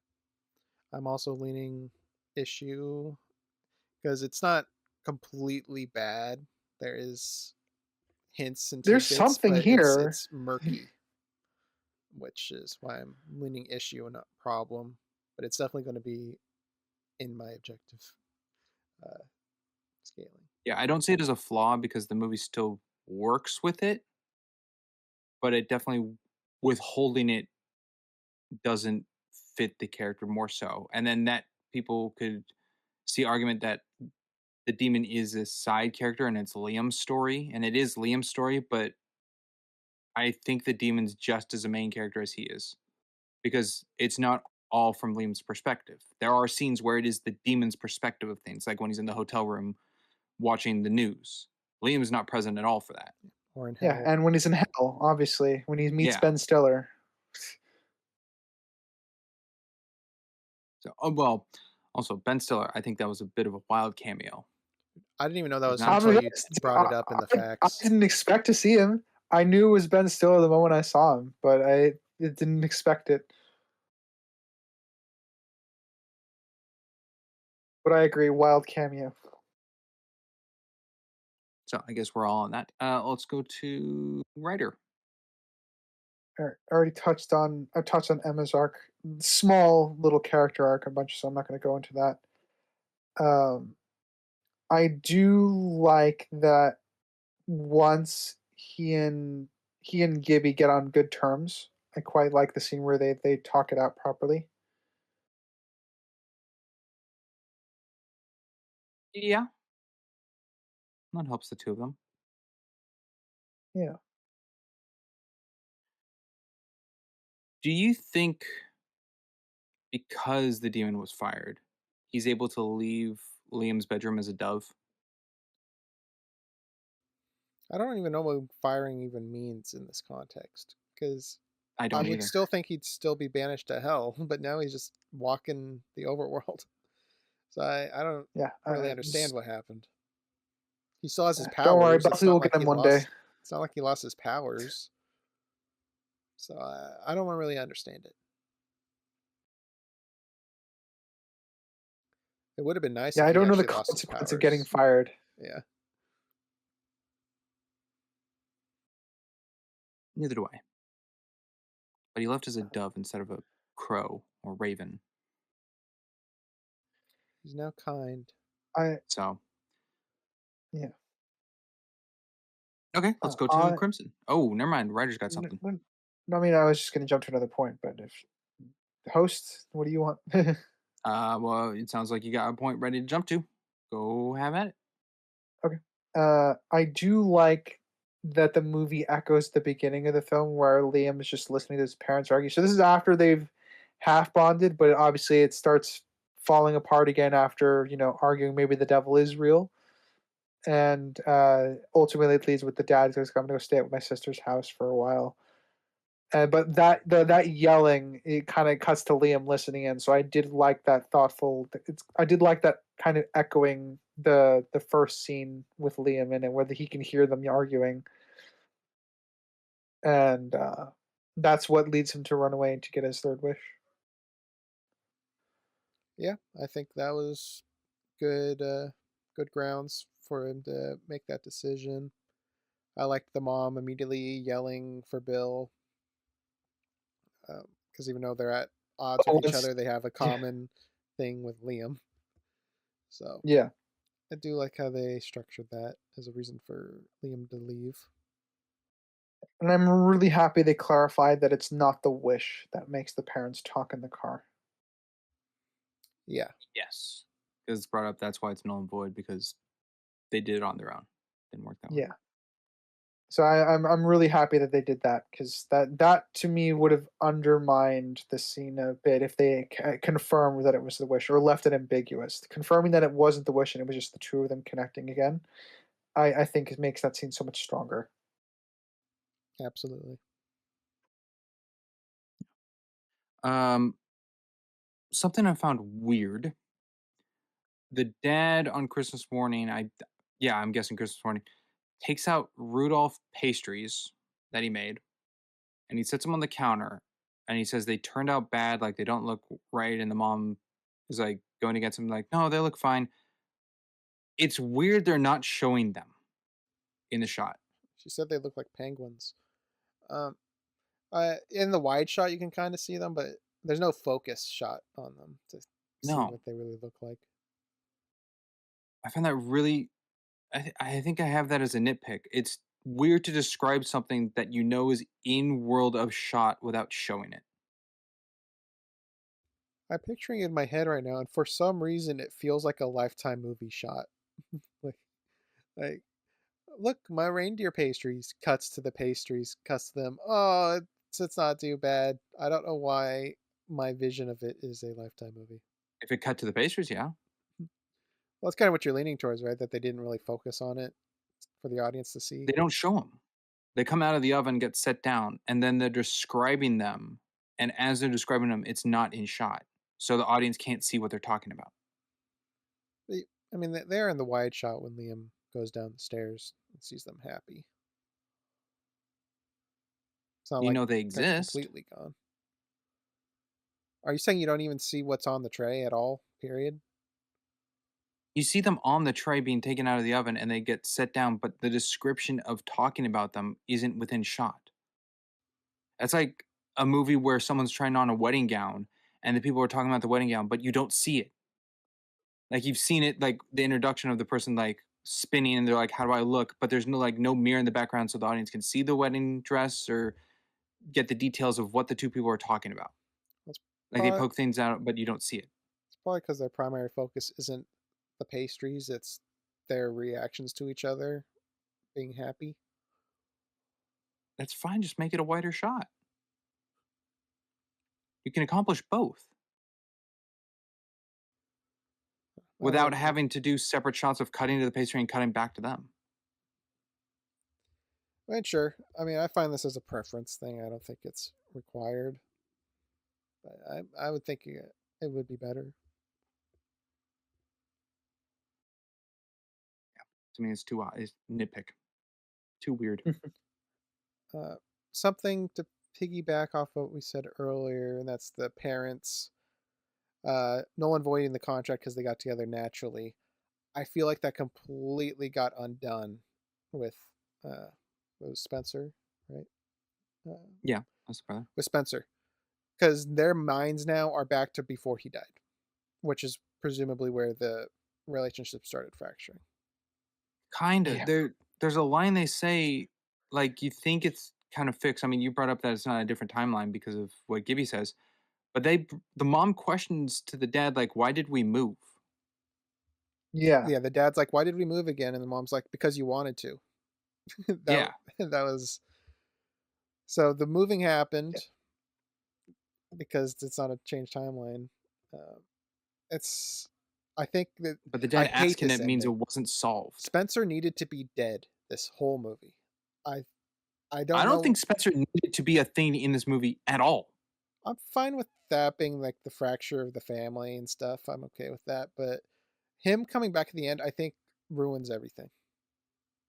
Yeah, it's kind of like having a big climactic battle that you turn into a dream, you know? Kind of. Undercuts everything. Yeah, kind of ruins all the character payoffs that could happen in it. But at least you get to see the characters in character in those moments.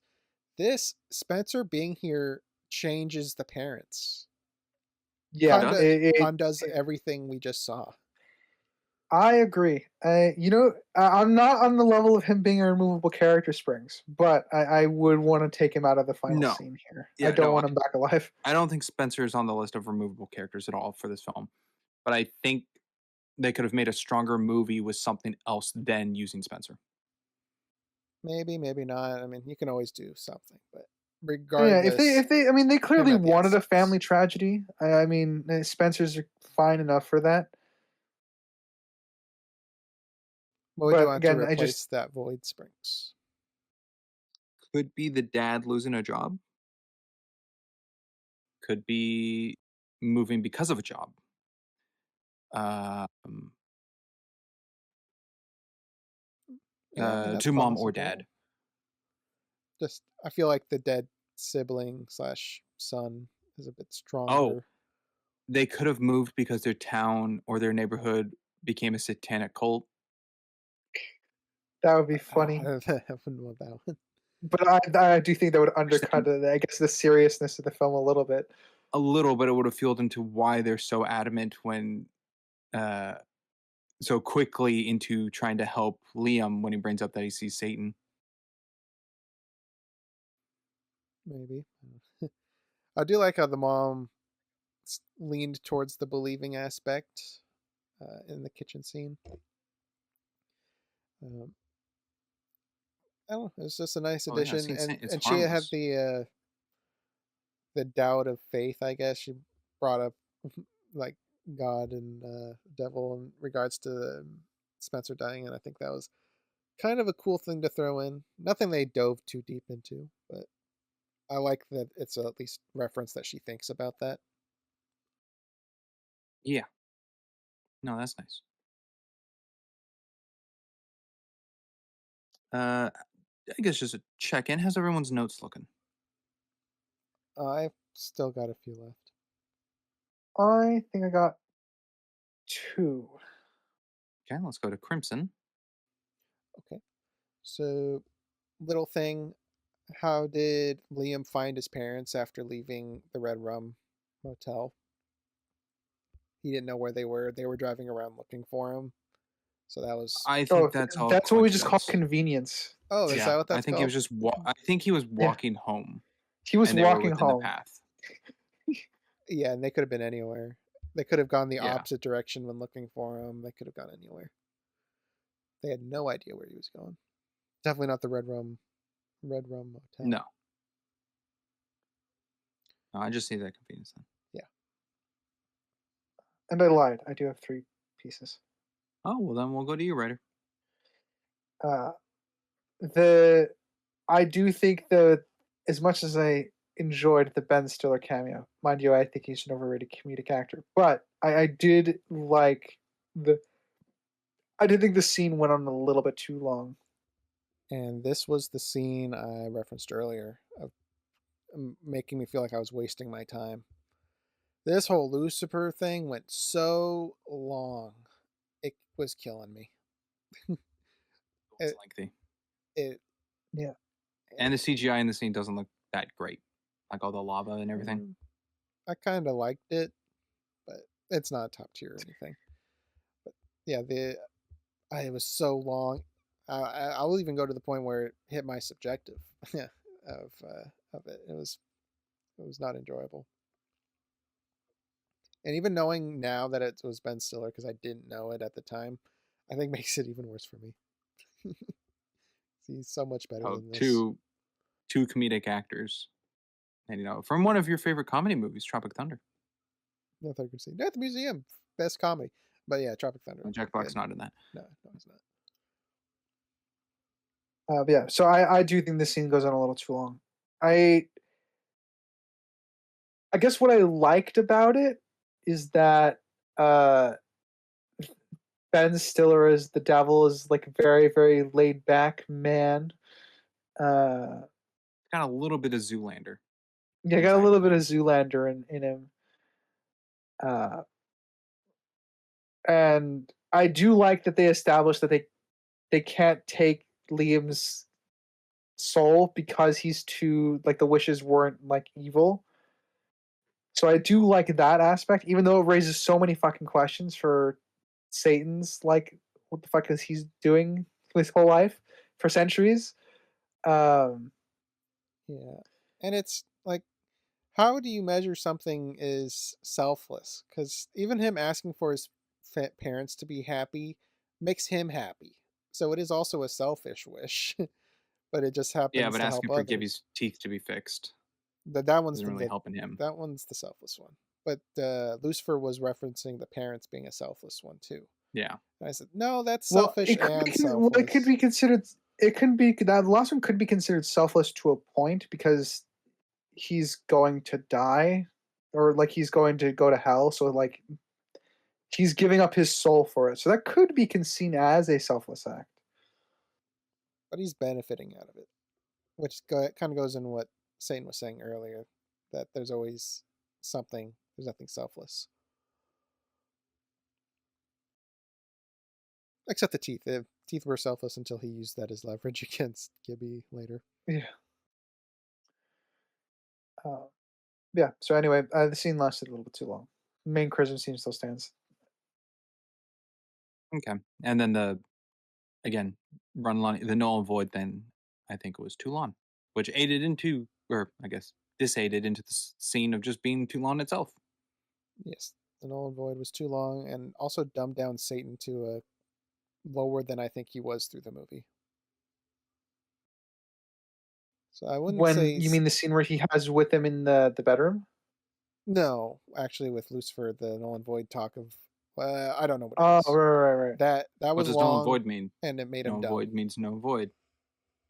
Yeah, it's not like a crazy phrase. I feel like kids would even piece together what it means. Yeah, but let's make it longer. Let's, saying hippopotamus is like hippopotamus, and just keep adding lines. Yeah, so not good. Okay. An issue. Go right ahead. Okay. I also tripped up because I wouldn't say it's an issue. A Nick I had is with Aiden and Liam with their confrontation, where Liam says the line. I just had it. It's in the notes. Where is it? Where's the line? Our parents are dead.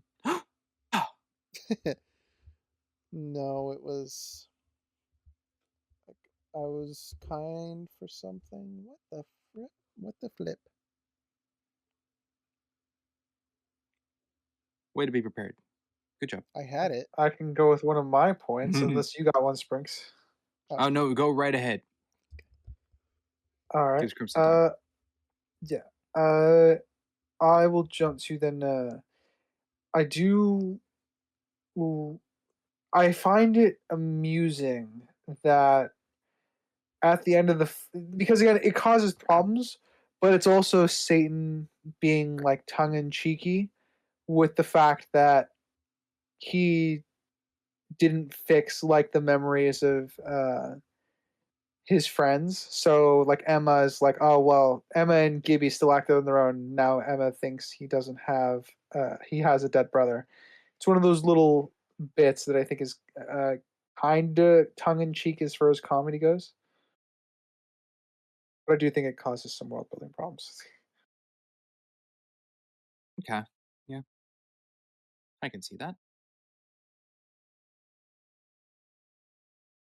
I think brought up how the tree topper doesn't look very good, but I think the tree topper is a way for this movie to implement Jack Black playing electric guitar.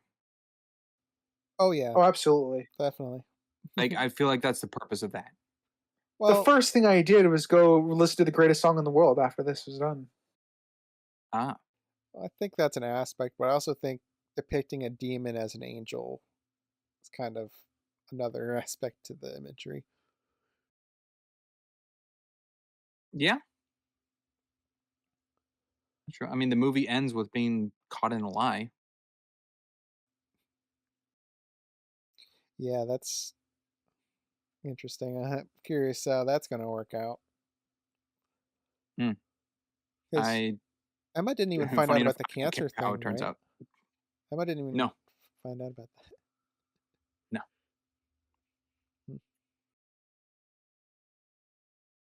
So the Aiden thing was Liam said, "I tried being nice to you before," and I was just like, "What's before?" I feel like we're missing a scene because you had the first interaction in the hallway where he didn't really talk to Aiden. He's just like whatever, and then he didn't talk to him in the classroom when he was getting made fun of.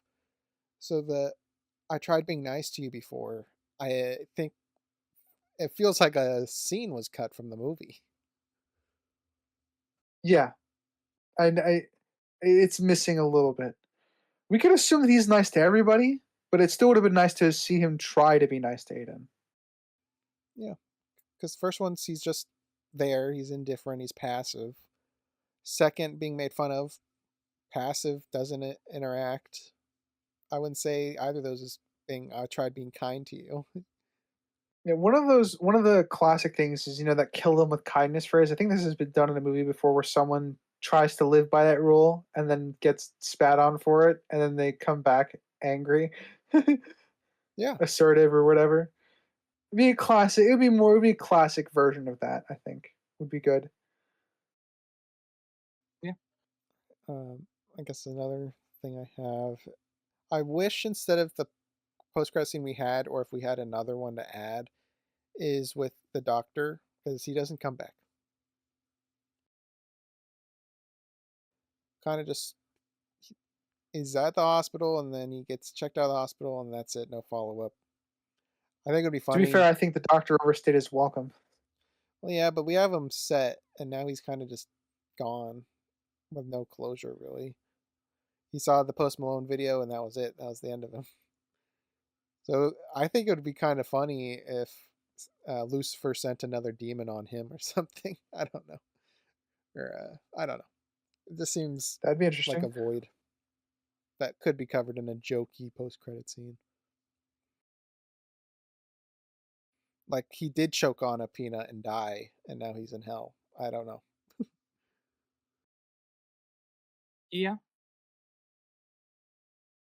Could aid. Hmm, okay.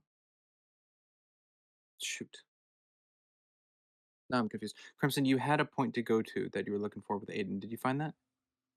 Yeah, I said that one. Okay. Sorry, brain fog. Okay. Let's go to writer. I think you said. My last point is the final bedroom with them because we kind of covered everything in the final scene. I'm not gonna really touch on it, but the last bedroom scene between him and Satan, where he realizes it was him sticking himself up the whole time, and that's a good lesson to learn, like to be assertive for yourself. And then I do like that the demon is also kind of dropped the pretense a little bit as well.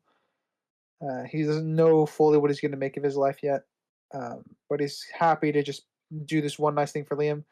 I already covered everything else that what I think is kind of missing for at least the demon. Um, but I like that Liam is a little bit more assertive about himself because that is clearly something he wasn't at the beginning of the film, kind of showing progression for him. And overall, I think that scene in the room with the two of them again is really nice. I Yeah, the agree. little heart to heart. Yeah. Yeah, I think guess that's the good. last thing I have is I think it plays a little bit into the mom being more stupid and stupidity, going back to seeing Gibby and thinking that chemotherapy is dentist work.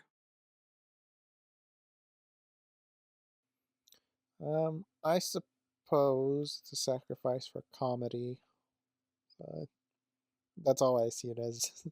I don't really see it as a character thing and more of a bad joke implemented. But the believability in the character and world is that that's what's causing it. I mean, sure.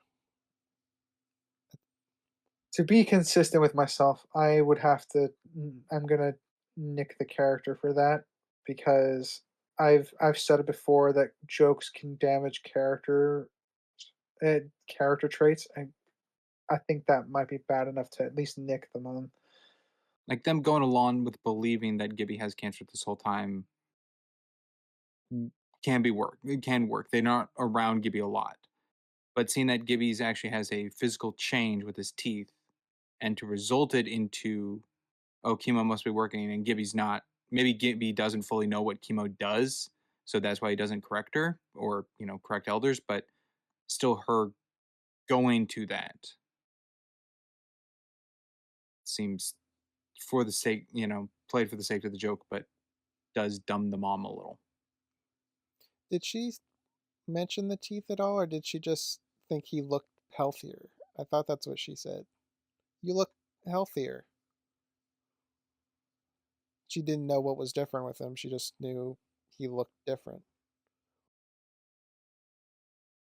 I don't Pretty sure that's what she said. You look healthier. look healthier, but I believe she says that must be the treat of the chemo, or the chemo's working.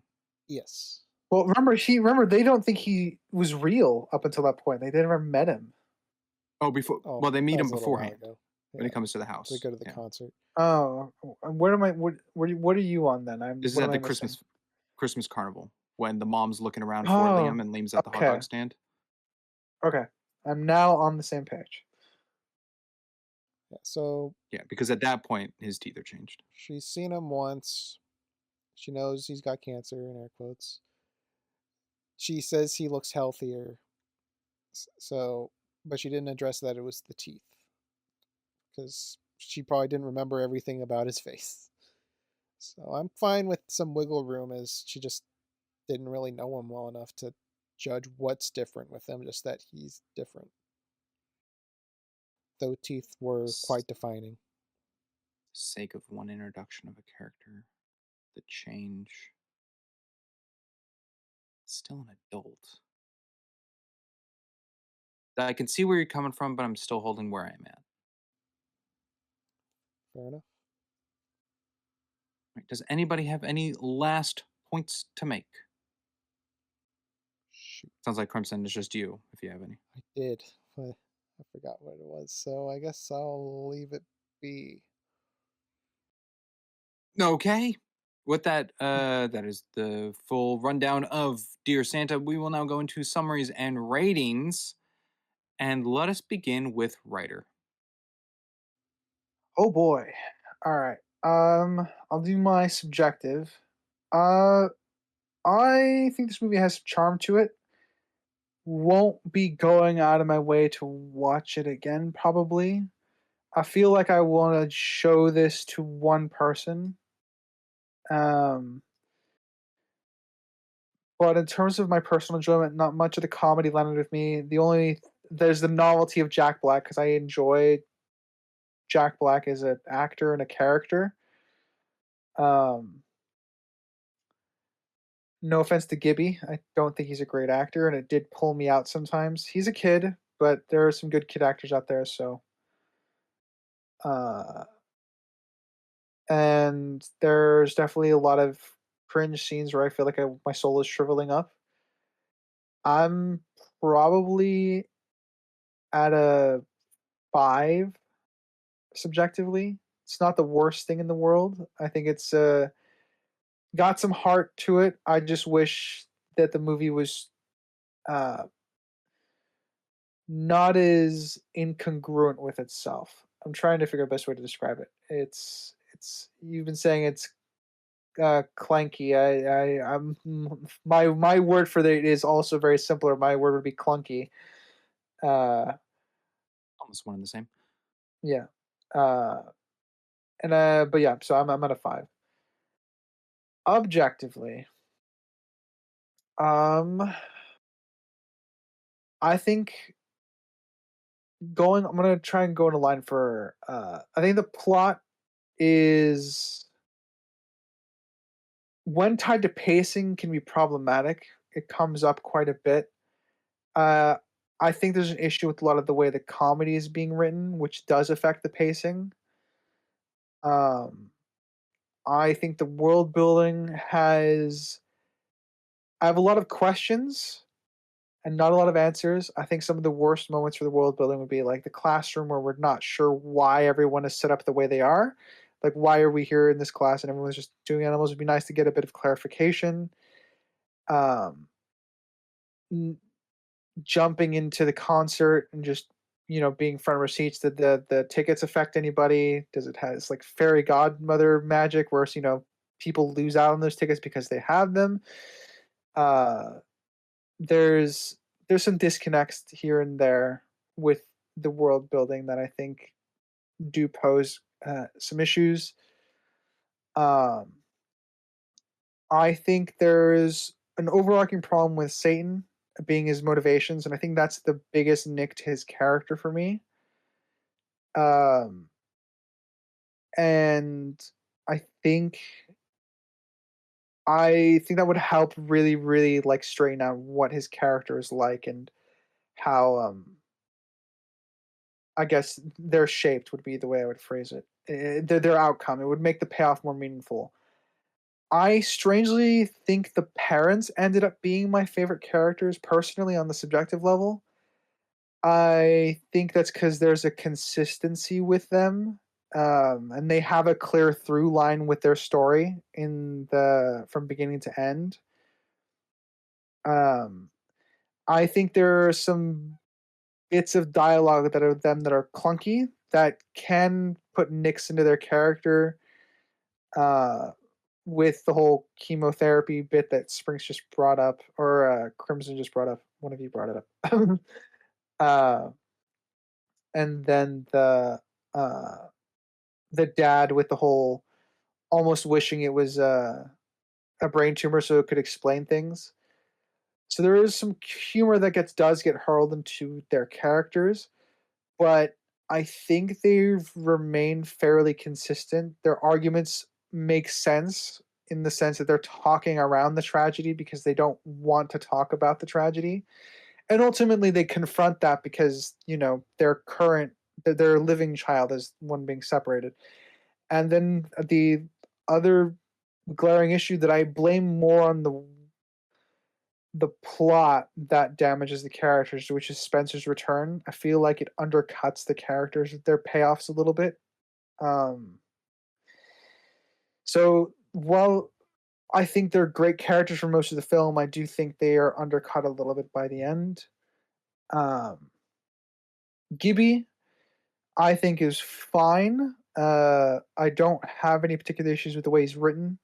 There's an argument about the insensitivity. Again, I think it's just the plot hurling issues with the characters. Like, why wasn't this introduced? Like, him not being able to listen to something that would be sensitive or private. He's awkward about that. I feel like that's a character trait that should have come up a little bit earlier, given they've been friends for a couple months at least. Um, uh, I think Liam uh, is okay. I think they portray his dyslexia fairly well. Um, I do think that obviously it's played for comedy sometimes. I think they exaggerate his dyslexia in some cases, which is not necessarily a bad thing. It's just how they're portraying it. I don't remember if I have anything inconsistent with Liam. I think he's a solid character. And then I've already kind of been over Emma a couple times. I think she's funny enough, probably the character without any issues, and that's probably for the benefit that she's not in here very much. Um, with all that said, I'm been bouncing between a 3.5 and a 4.5. I'm going to settle on a 4, which is the lower end of my average scale. The world building and plot definitely hurl some damage to the characters, and there's some nicks for most of the characters and some issues that can crop up later on. There's nothing that is outright character assassinating. There's just stuff that severely undercuts them. So I don't. Yeah, the characters don't do anything out of character in of themselves. So yeah, I think I'm gonna 4. I'm at a 4 for objectivity. Okie dokie. I'm gonna go next. Save Crimson for last.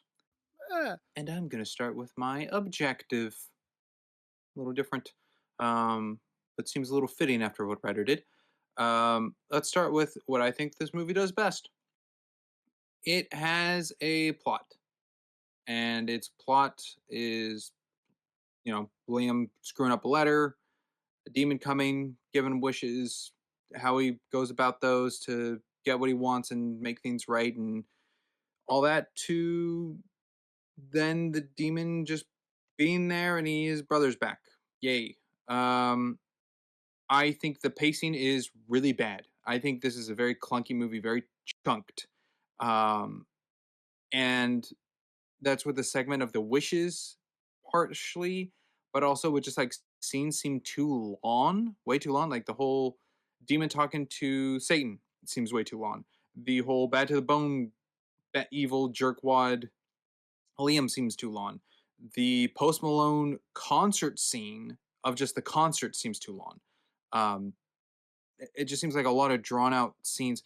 It seems like there's parts where there's deleted scenes with context that would have been better that aren't shown, which could have strengthened things.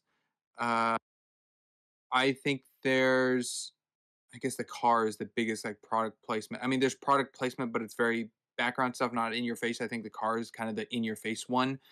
Um, the shots are like a 5, like just under the average for me, because I don't understand the blur things in some shots, and I don't understand some shots where the context of what's being discussed is out of frame. I brought up the one about the Rudolph pastries, but there's also one of Gibby talking to Liam that what he's saying is not on screen and gets there. Or the mom and Liam going to talk about like the carnival, and they're walking away from it in the background, but it's getting smaller and smaller rather than the camera being off to the side more for a lean into the conversation with the carnival in frame. The choices of the camera work seem a little poor, but they don't seem egregious or weird. I think the editing is fine. It's very bland, cookie cutter, straightforward, but it's some parts it feels like it's made for TV, like it's where commercial breaks would go, because I think the only transitions they really use are fade to blacks, which feel like where a commercial would go, but this wasn't like made for TV. So that seems weird, and I don't know if that's just like a homage to a nostalgic feeling of what some Christmas movies were did. You had him. But that was a little weird. You had him getting the letter and getting the swipe transition. The letter swipe transition. When he grabs the letter off the floor in hell and moves his arm, the whole screen moves diagonal with the Oh, transition. okay. Yes. I guess I kind of saw that as fade to black, because when the arm covers the screen, it's all black into the next. But you're right, that is a slight transition. Um, I think the child acting is terrible in this movie. I have seen much better child actors. I think Liam's a bad actor. I think Gibby's a bad actor. I think Emma is trying the best she can, but very stale. Funny enough, I think Aiden might be the best, and that's just because he has the lowest amount of screen time and doesn't really do anything. I think Jack Black's great at being Jack Black. This is a very Jack Black being forward with what he does and how he is and his comedy and everything. I think that's great. The parents, not exactly too much acting, but it does feel like their writing really gives them a joke, like the seriousness in a jokey movie, or the comedy really weighs over them like a weighted blanket for what they're trying to push across, which I think is a little bit of a detriment to the entirety of the film. I think the costume design is very basic and bland. It really tells you what this person is just by looking at them without them explaining. It's very much like don't judge a book by its cover, but the cover of these books are very much what's inside the book of the person, which I think is a little boring. And what else? There's probably something else, but some of the CGI effects, whatnot. I think some of the lighting is off. One that I think is purposeful is when Satan or the demon turns into like a full Christmas Santa outfit, and it's kind of angelic lighting, like he's glowing. I think that's purposeful. But when he's in the hamster cage and he has no shadows on him, or the lighting's off, and that's very like green screened put in to make him look small, I don't think that's purposely to look like that. It just doesn't look great. Um, so, with all of that encompassing, I was thinking, depending on how the two of you would go, that I could drop it, but I have it at a 4. Um, I think there's definitely more bad than good, but it still functions as a film. It's not breaking, um, but it's not great, and it definitely could be better. Subjectively, um, first time I watched this movie, I had it. I think it could have been the mood I was in when I watched this movie, or the first time going into it not knowing what was coming up, kind of thing. So on my first watch, I did have this lower. I have bumped it up since then, but where I currently am at subjectively for this movie is a 2.5. I think this movie still reeks. And I think one of the big things for me why this movie reeks is because Christmas seems to be the starting point of this Christmas movie to get that letter sent, and then is backlined and sidelined the entirety of the movie. It feels like it's a theming and not the purpose. Like there's nothing needed for Christmas in this. You can change it to something else, probably. You can change this to an Easter movie. And Liam's writing a letter to the Easter Bunny, or something. The only thing is the dyslexic Santa to Satan.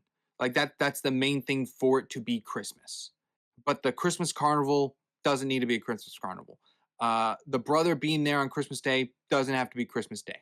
It like that just all seems so sidelined in the background of a Christmas movie. Is that And how I think you that's feel what about really Home Alone? Because the whole point is they're going on a Christmas trip and he gets left behind.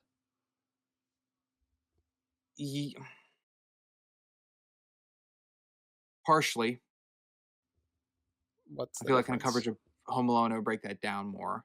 It just like Home Alone still feels like Christmas. Like that's how the Wet Bandits have to go about their thing for their plot, and that's how all the lights and the decor for to break into the house because of the lighting and why people are gone for Christmas, and how Kevin changes the house because his parents aren't there because of it. Feels like Christmas is far more implemented into the characters in the story and the world of Home Alone more so than this movie. And this movie doesn't feel like Christmas is a need. It's a coat, it's a painted coat over kind of thing. And I think that's my big thing of this. Like there doesn't seem to be a deadline for Christmas. Actually, there doesn't seem to be a deadline really for anything in this movie, which is weird. Which I guess also goes into my objective of the pacing. But yeah, I just don't really enjoy this movie at all. But the reason why it has been raised, because originally I think I gave this like a 1.5 or maybe just 2. The reason it's raised a little is because it is a congruent movie from like where it's starting to where it's going with Liam. And I think that's enough for me to pass. It's like, okay, there's a story to follow, but I just don't enjoy it. So, and with that, well, I guess also, I guess the hinting thing where I said last year this was my least favorite movie, but I only saw it once, and I said it was worse than Madam Web. I had also only seen Madam Web once and still have only seen Madam Web once as of this recording. So I'm unsure now if Madam Web is worse than this movie. So Sounds like someone's just due to to clear the rewatch air and Madam put that Web. out there. That's what it sounds like. Don't know how scheduled that is, but just, that's what it sounds like. Anywho, Crimson, you're up to bat. All right, so I will start with my subjective. I had this at a 7 throughout the film for a good portion of it, and it slowly kept getting dragged down by some of these longer scenes. And as I said, the scene with Lucifer really felt like I was wasting my time, and that did impact my enjoyment. I'm at a 6.5. I enjoyed it. I liked Satan. I like Jack Black's portrayal of Satan in this, or demon, whatever. I enjoyed it. Nothing was laugh out loud, but I did find amusement in this movie. Some of the like modern comedy wasn't great. Some of it was cringe. The Post Malone stuff I didn't enjoy. Um, but as a package, I enjoyed the parents. I felt believable to a certain degree. So that there was enjoyment to be had. 6.5. Objectively, I think a lot of the characters Okay, we'll save characters for later. I disagree with the assessment of the kid actors being horrible. I think they are average kid actors.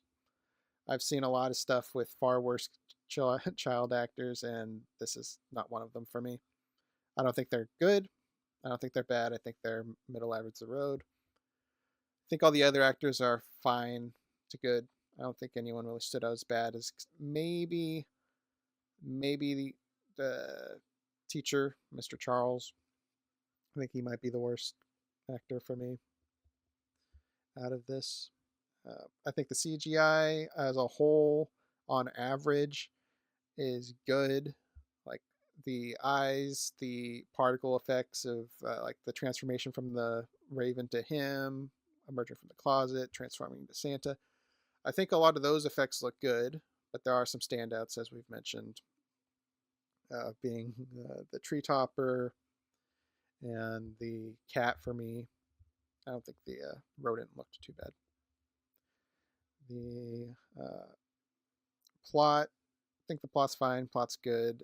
The biggest issue with the plot is the motivation and characterization of Satan, which I think is the biggest objective nick to this to me. Well, not nick. Yeah, gonna have to change my language. Biggest problem. Because he's so ill-defined in the beginning of this, his progression is muddled. It's blurry. You cannot tell how far he's progressed other than he has progressed somehow. And because of that, his actions don't make sense during certain scenes. If you look at it, he's evil from the beginning. Why is he being so charitable throughout? And if he's charitable throughout, why is the ending of him being good a revelation or something to be proud of? He was like that the whole time. It needed a harder defining beginning. And just to be a classic Crimson, I'm bouncing back to my subjective for something I forgot. I actually teared up in this. I know, that's a surprise even to me. It's when Liam was looking at the Spencer family video in bed. I teared up on that. And I really appreciated that they included that in there. It was pretty cool. I wish that was all that there was of Spencer, which will allow me to jump back into my objective. Spencer's inclusion at the end completely ruins and undercuts the parents' growth through the film. It's like they got reverted back to the parents they were before he died. Defeats the whole purpose. I think it ruins kind of the theme of the film. Of like, you can't just wish for things to be better. Things can work naturally. But no, it can just happen. You can be happy with a wish. Much more do I want to talk about? I think lighting was fine. Camera work, I think, was fine. So with all that, I'm at a 6 objective. I think it is a totally passable movie. And that is where I'm at. Well, huh. Very different scores. Gonna be a fun recap. Yeah, got some things poking. I got a surprise rating right here. Oh boy. Well, gentlemen, if that is everything, shall I read us out? I'm good. I think so. All right. Thank you, audience, for listening, whether it be Spotify, Amazon, Castbox, Good Pods, iHeartRadio, Pocket Casts, and Samsung. If you had to be our visual side of things, be it YouTube or Rumble. Thank you for watching our PNG Duper slideshow there. Please feel free to like, comment, subscribe everywhere. Tell us how much you hate our opinions or how much you love them. And as always, I've been a geeky writer. I'm Crimson Maroon. And I'm Springs. And we will catch you next time. Later, everybody. Bye. Toodaloo.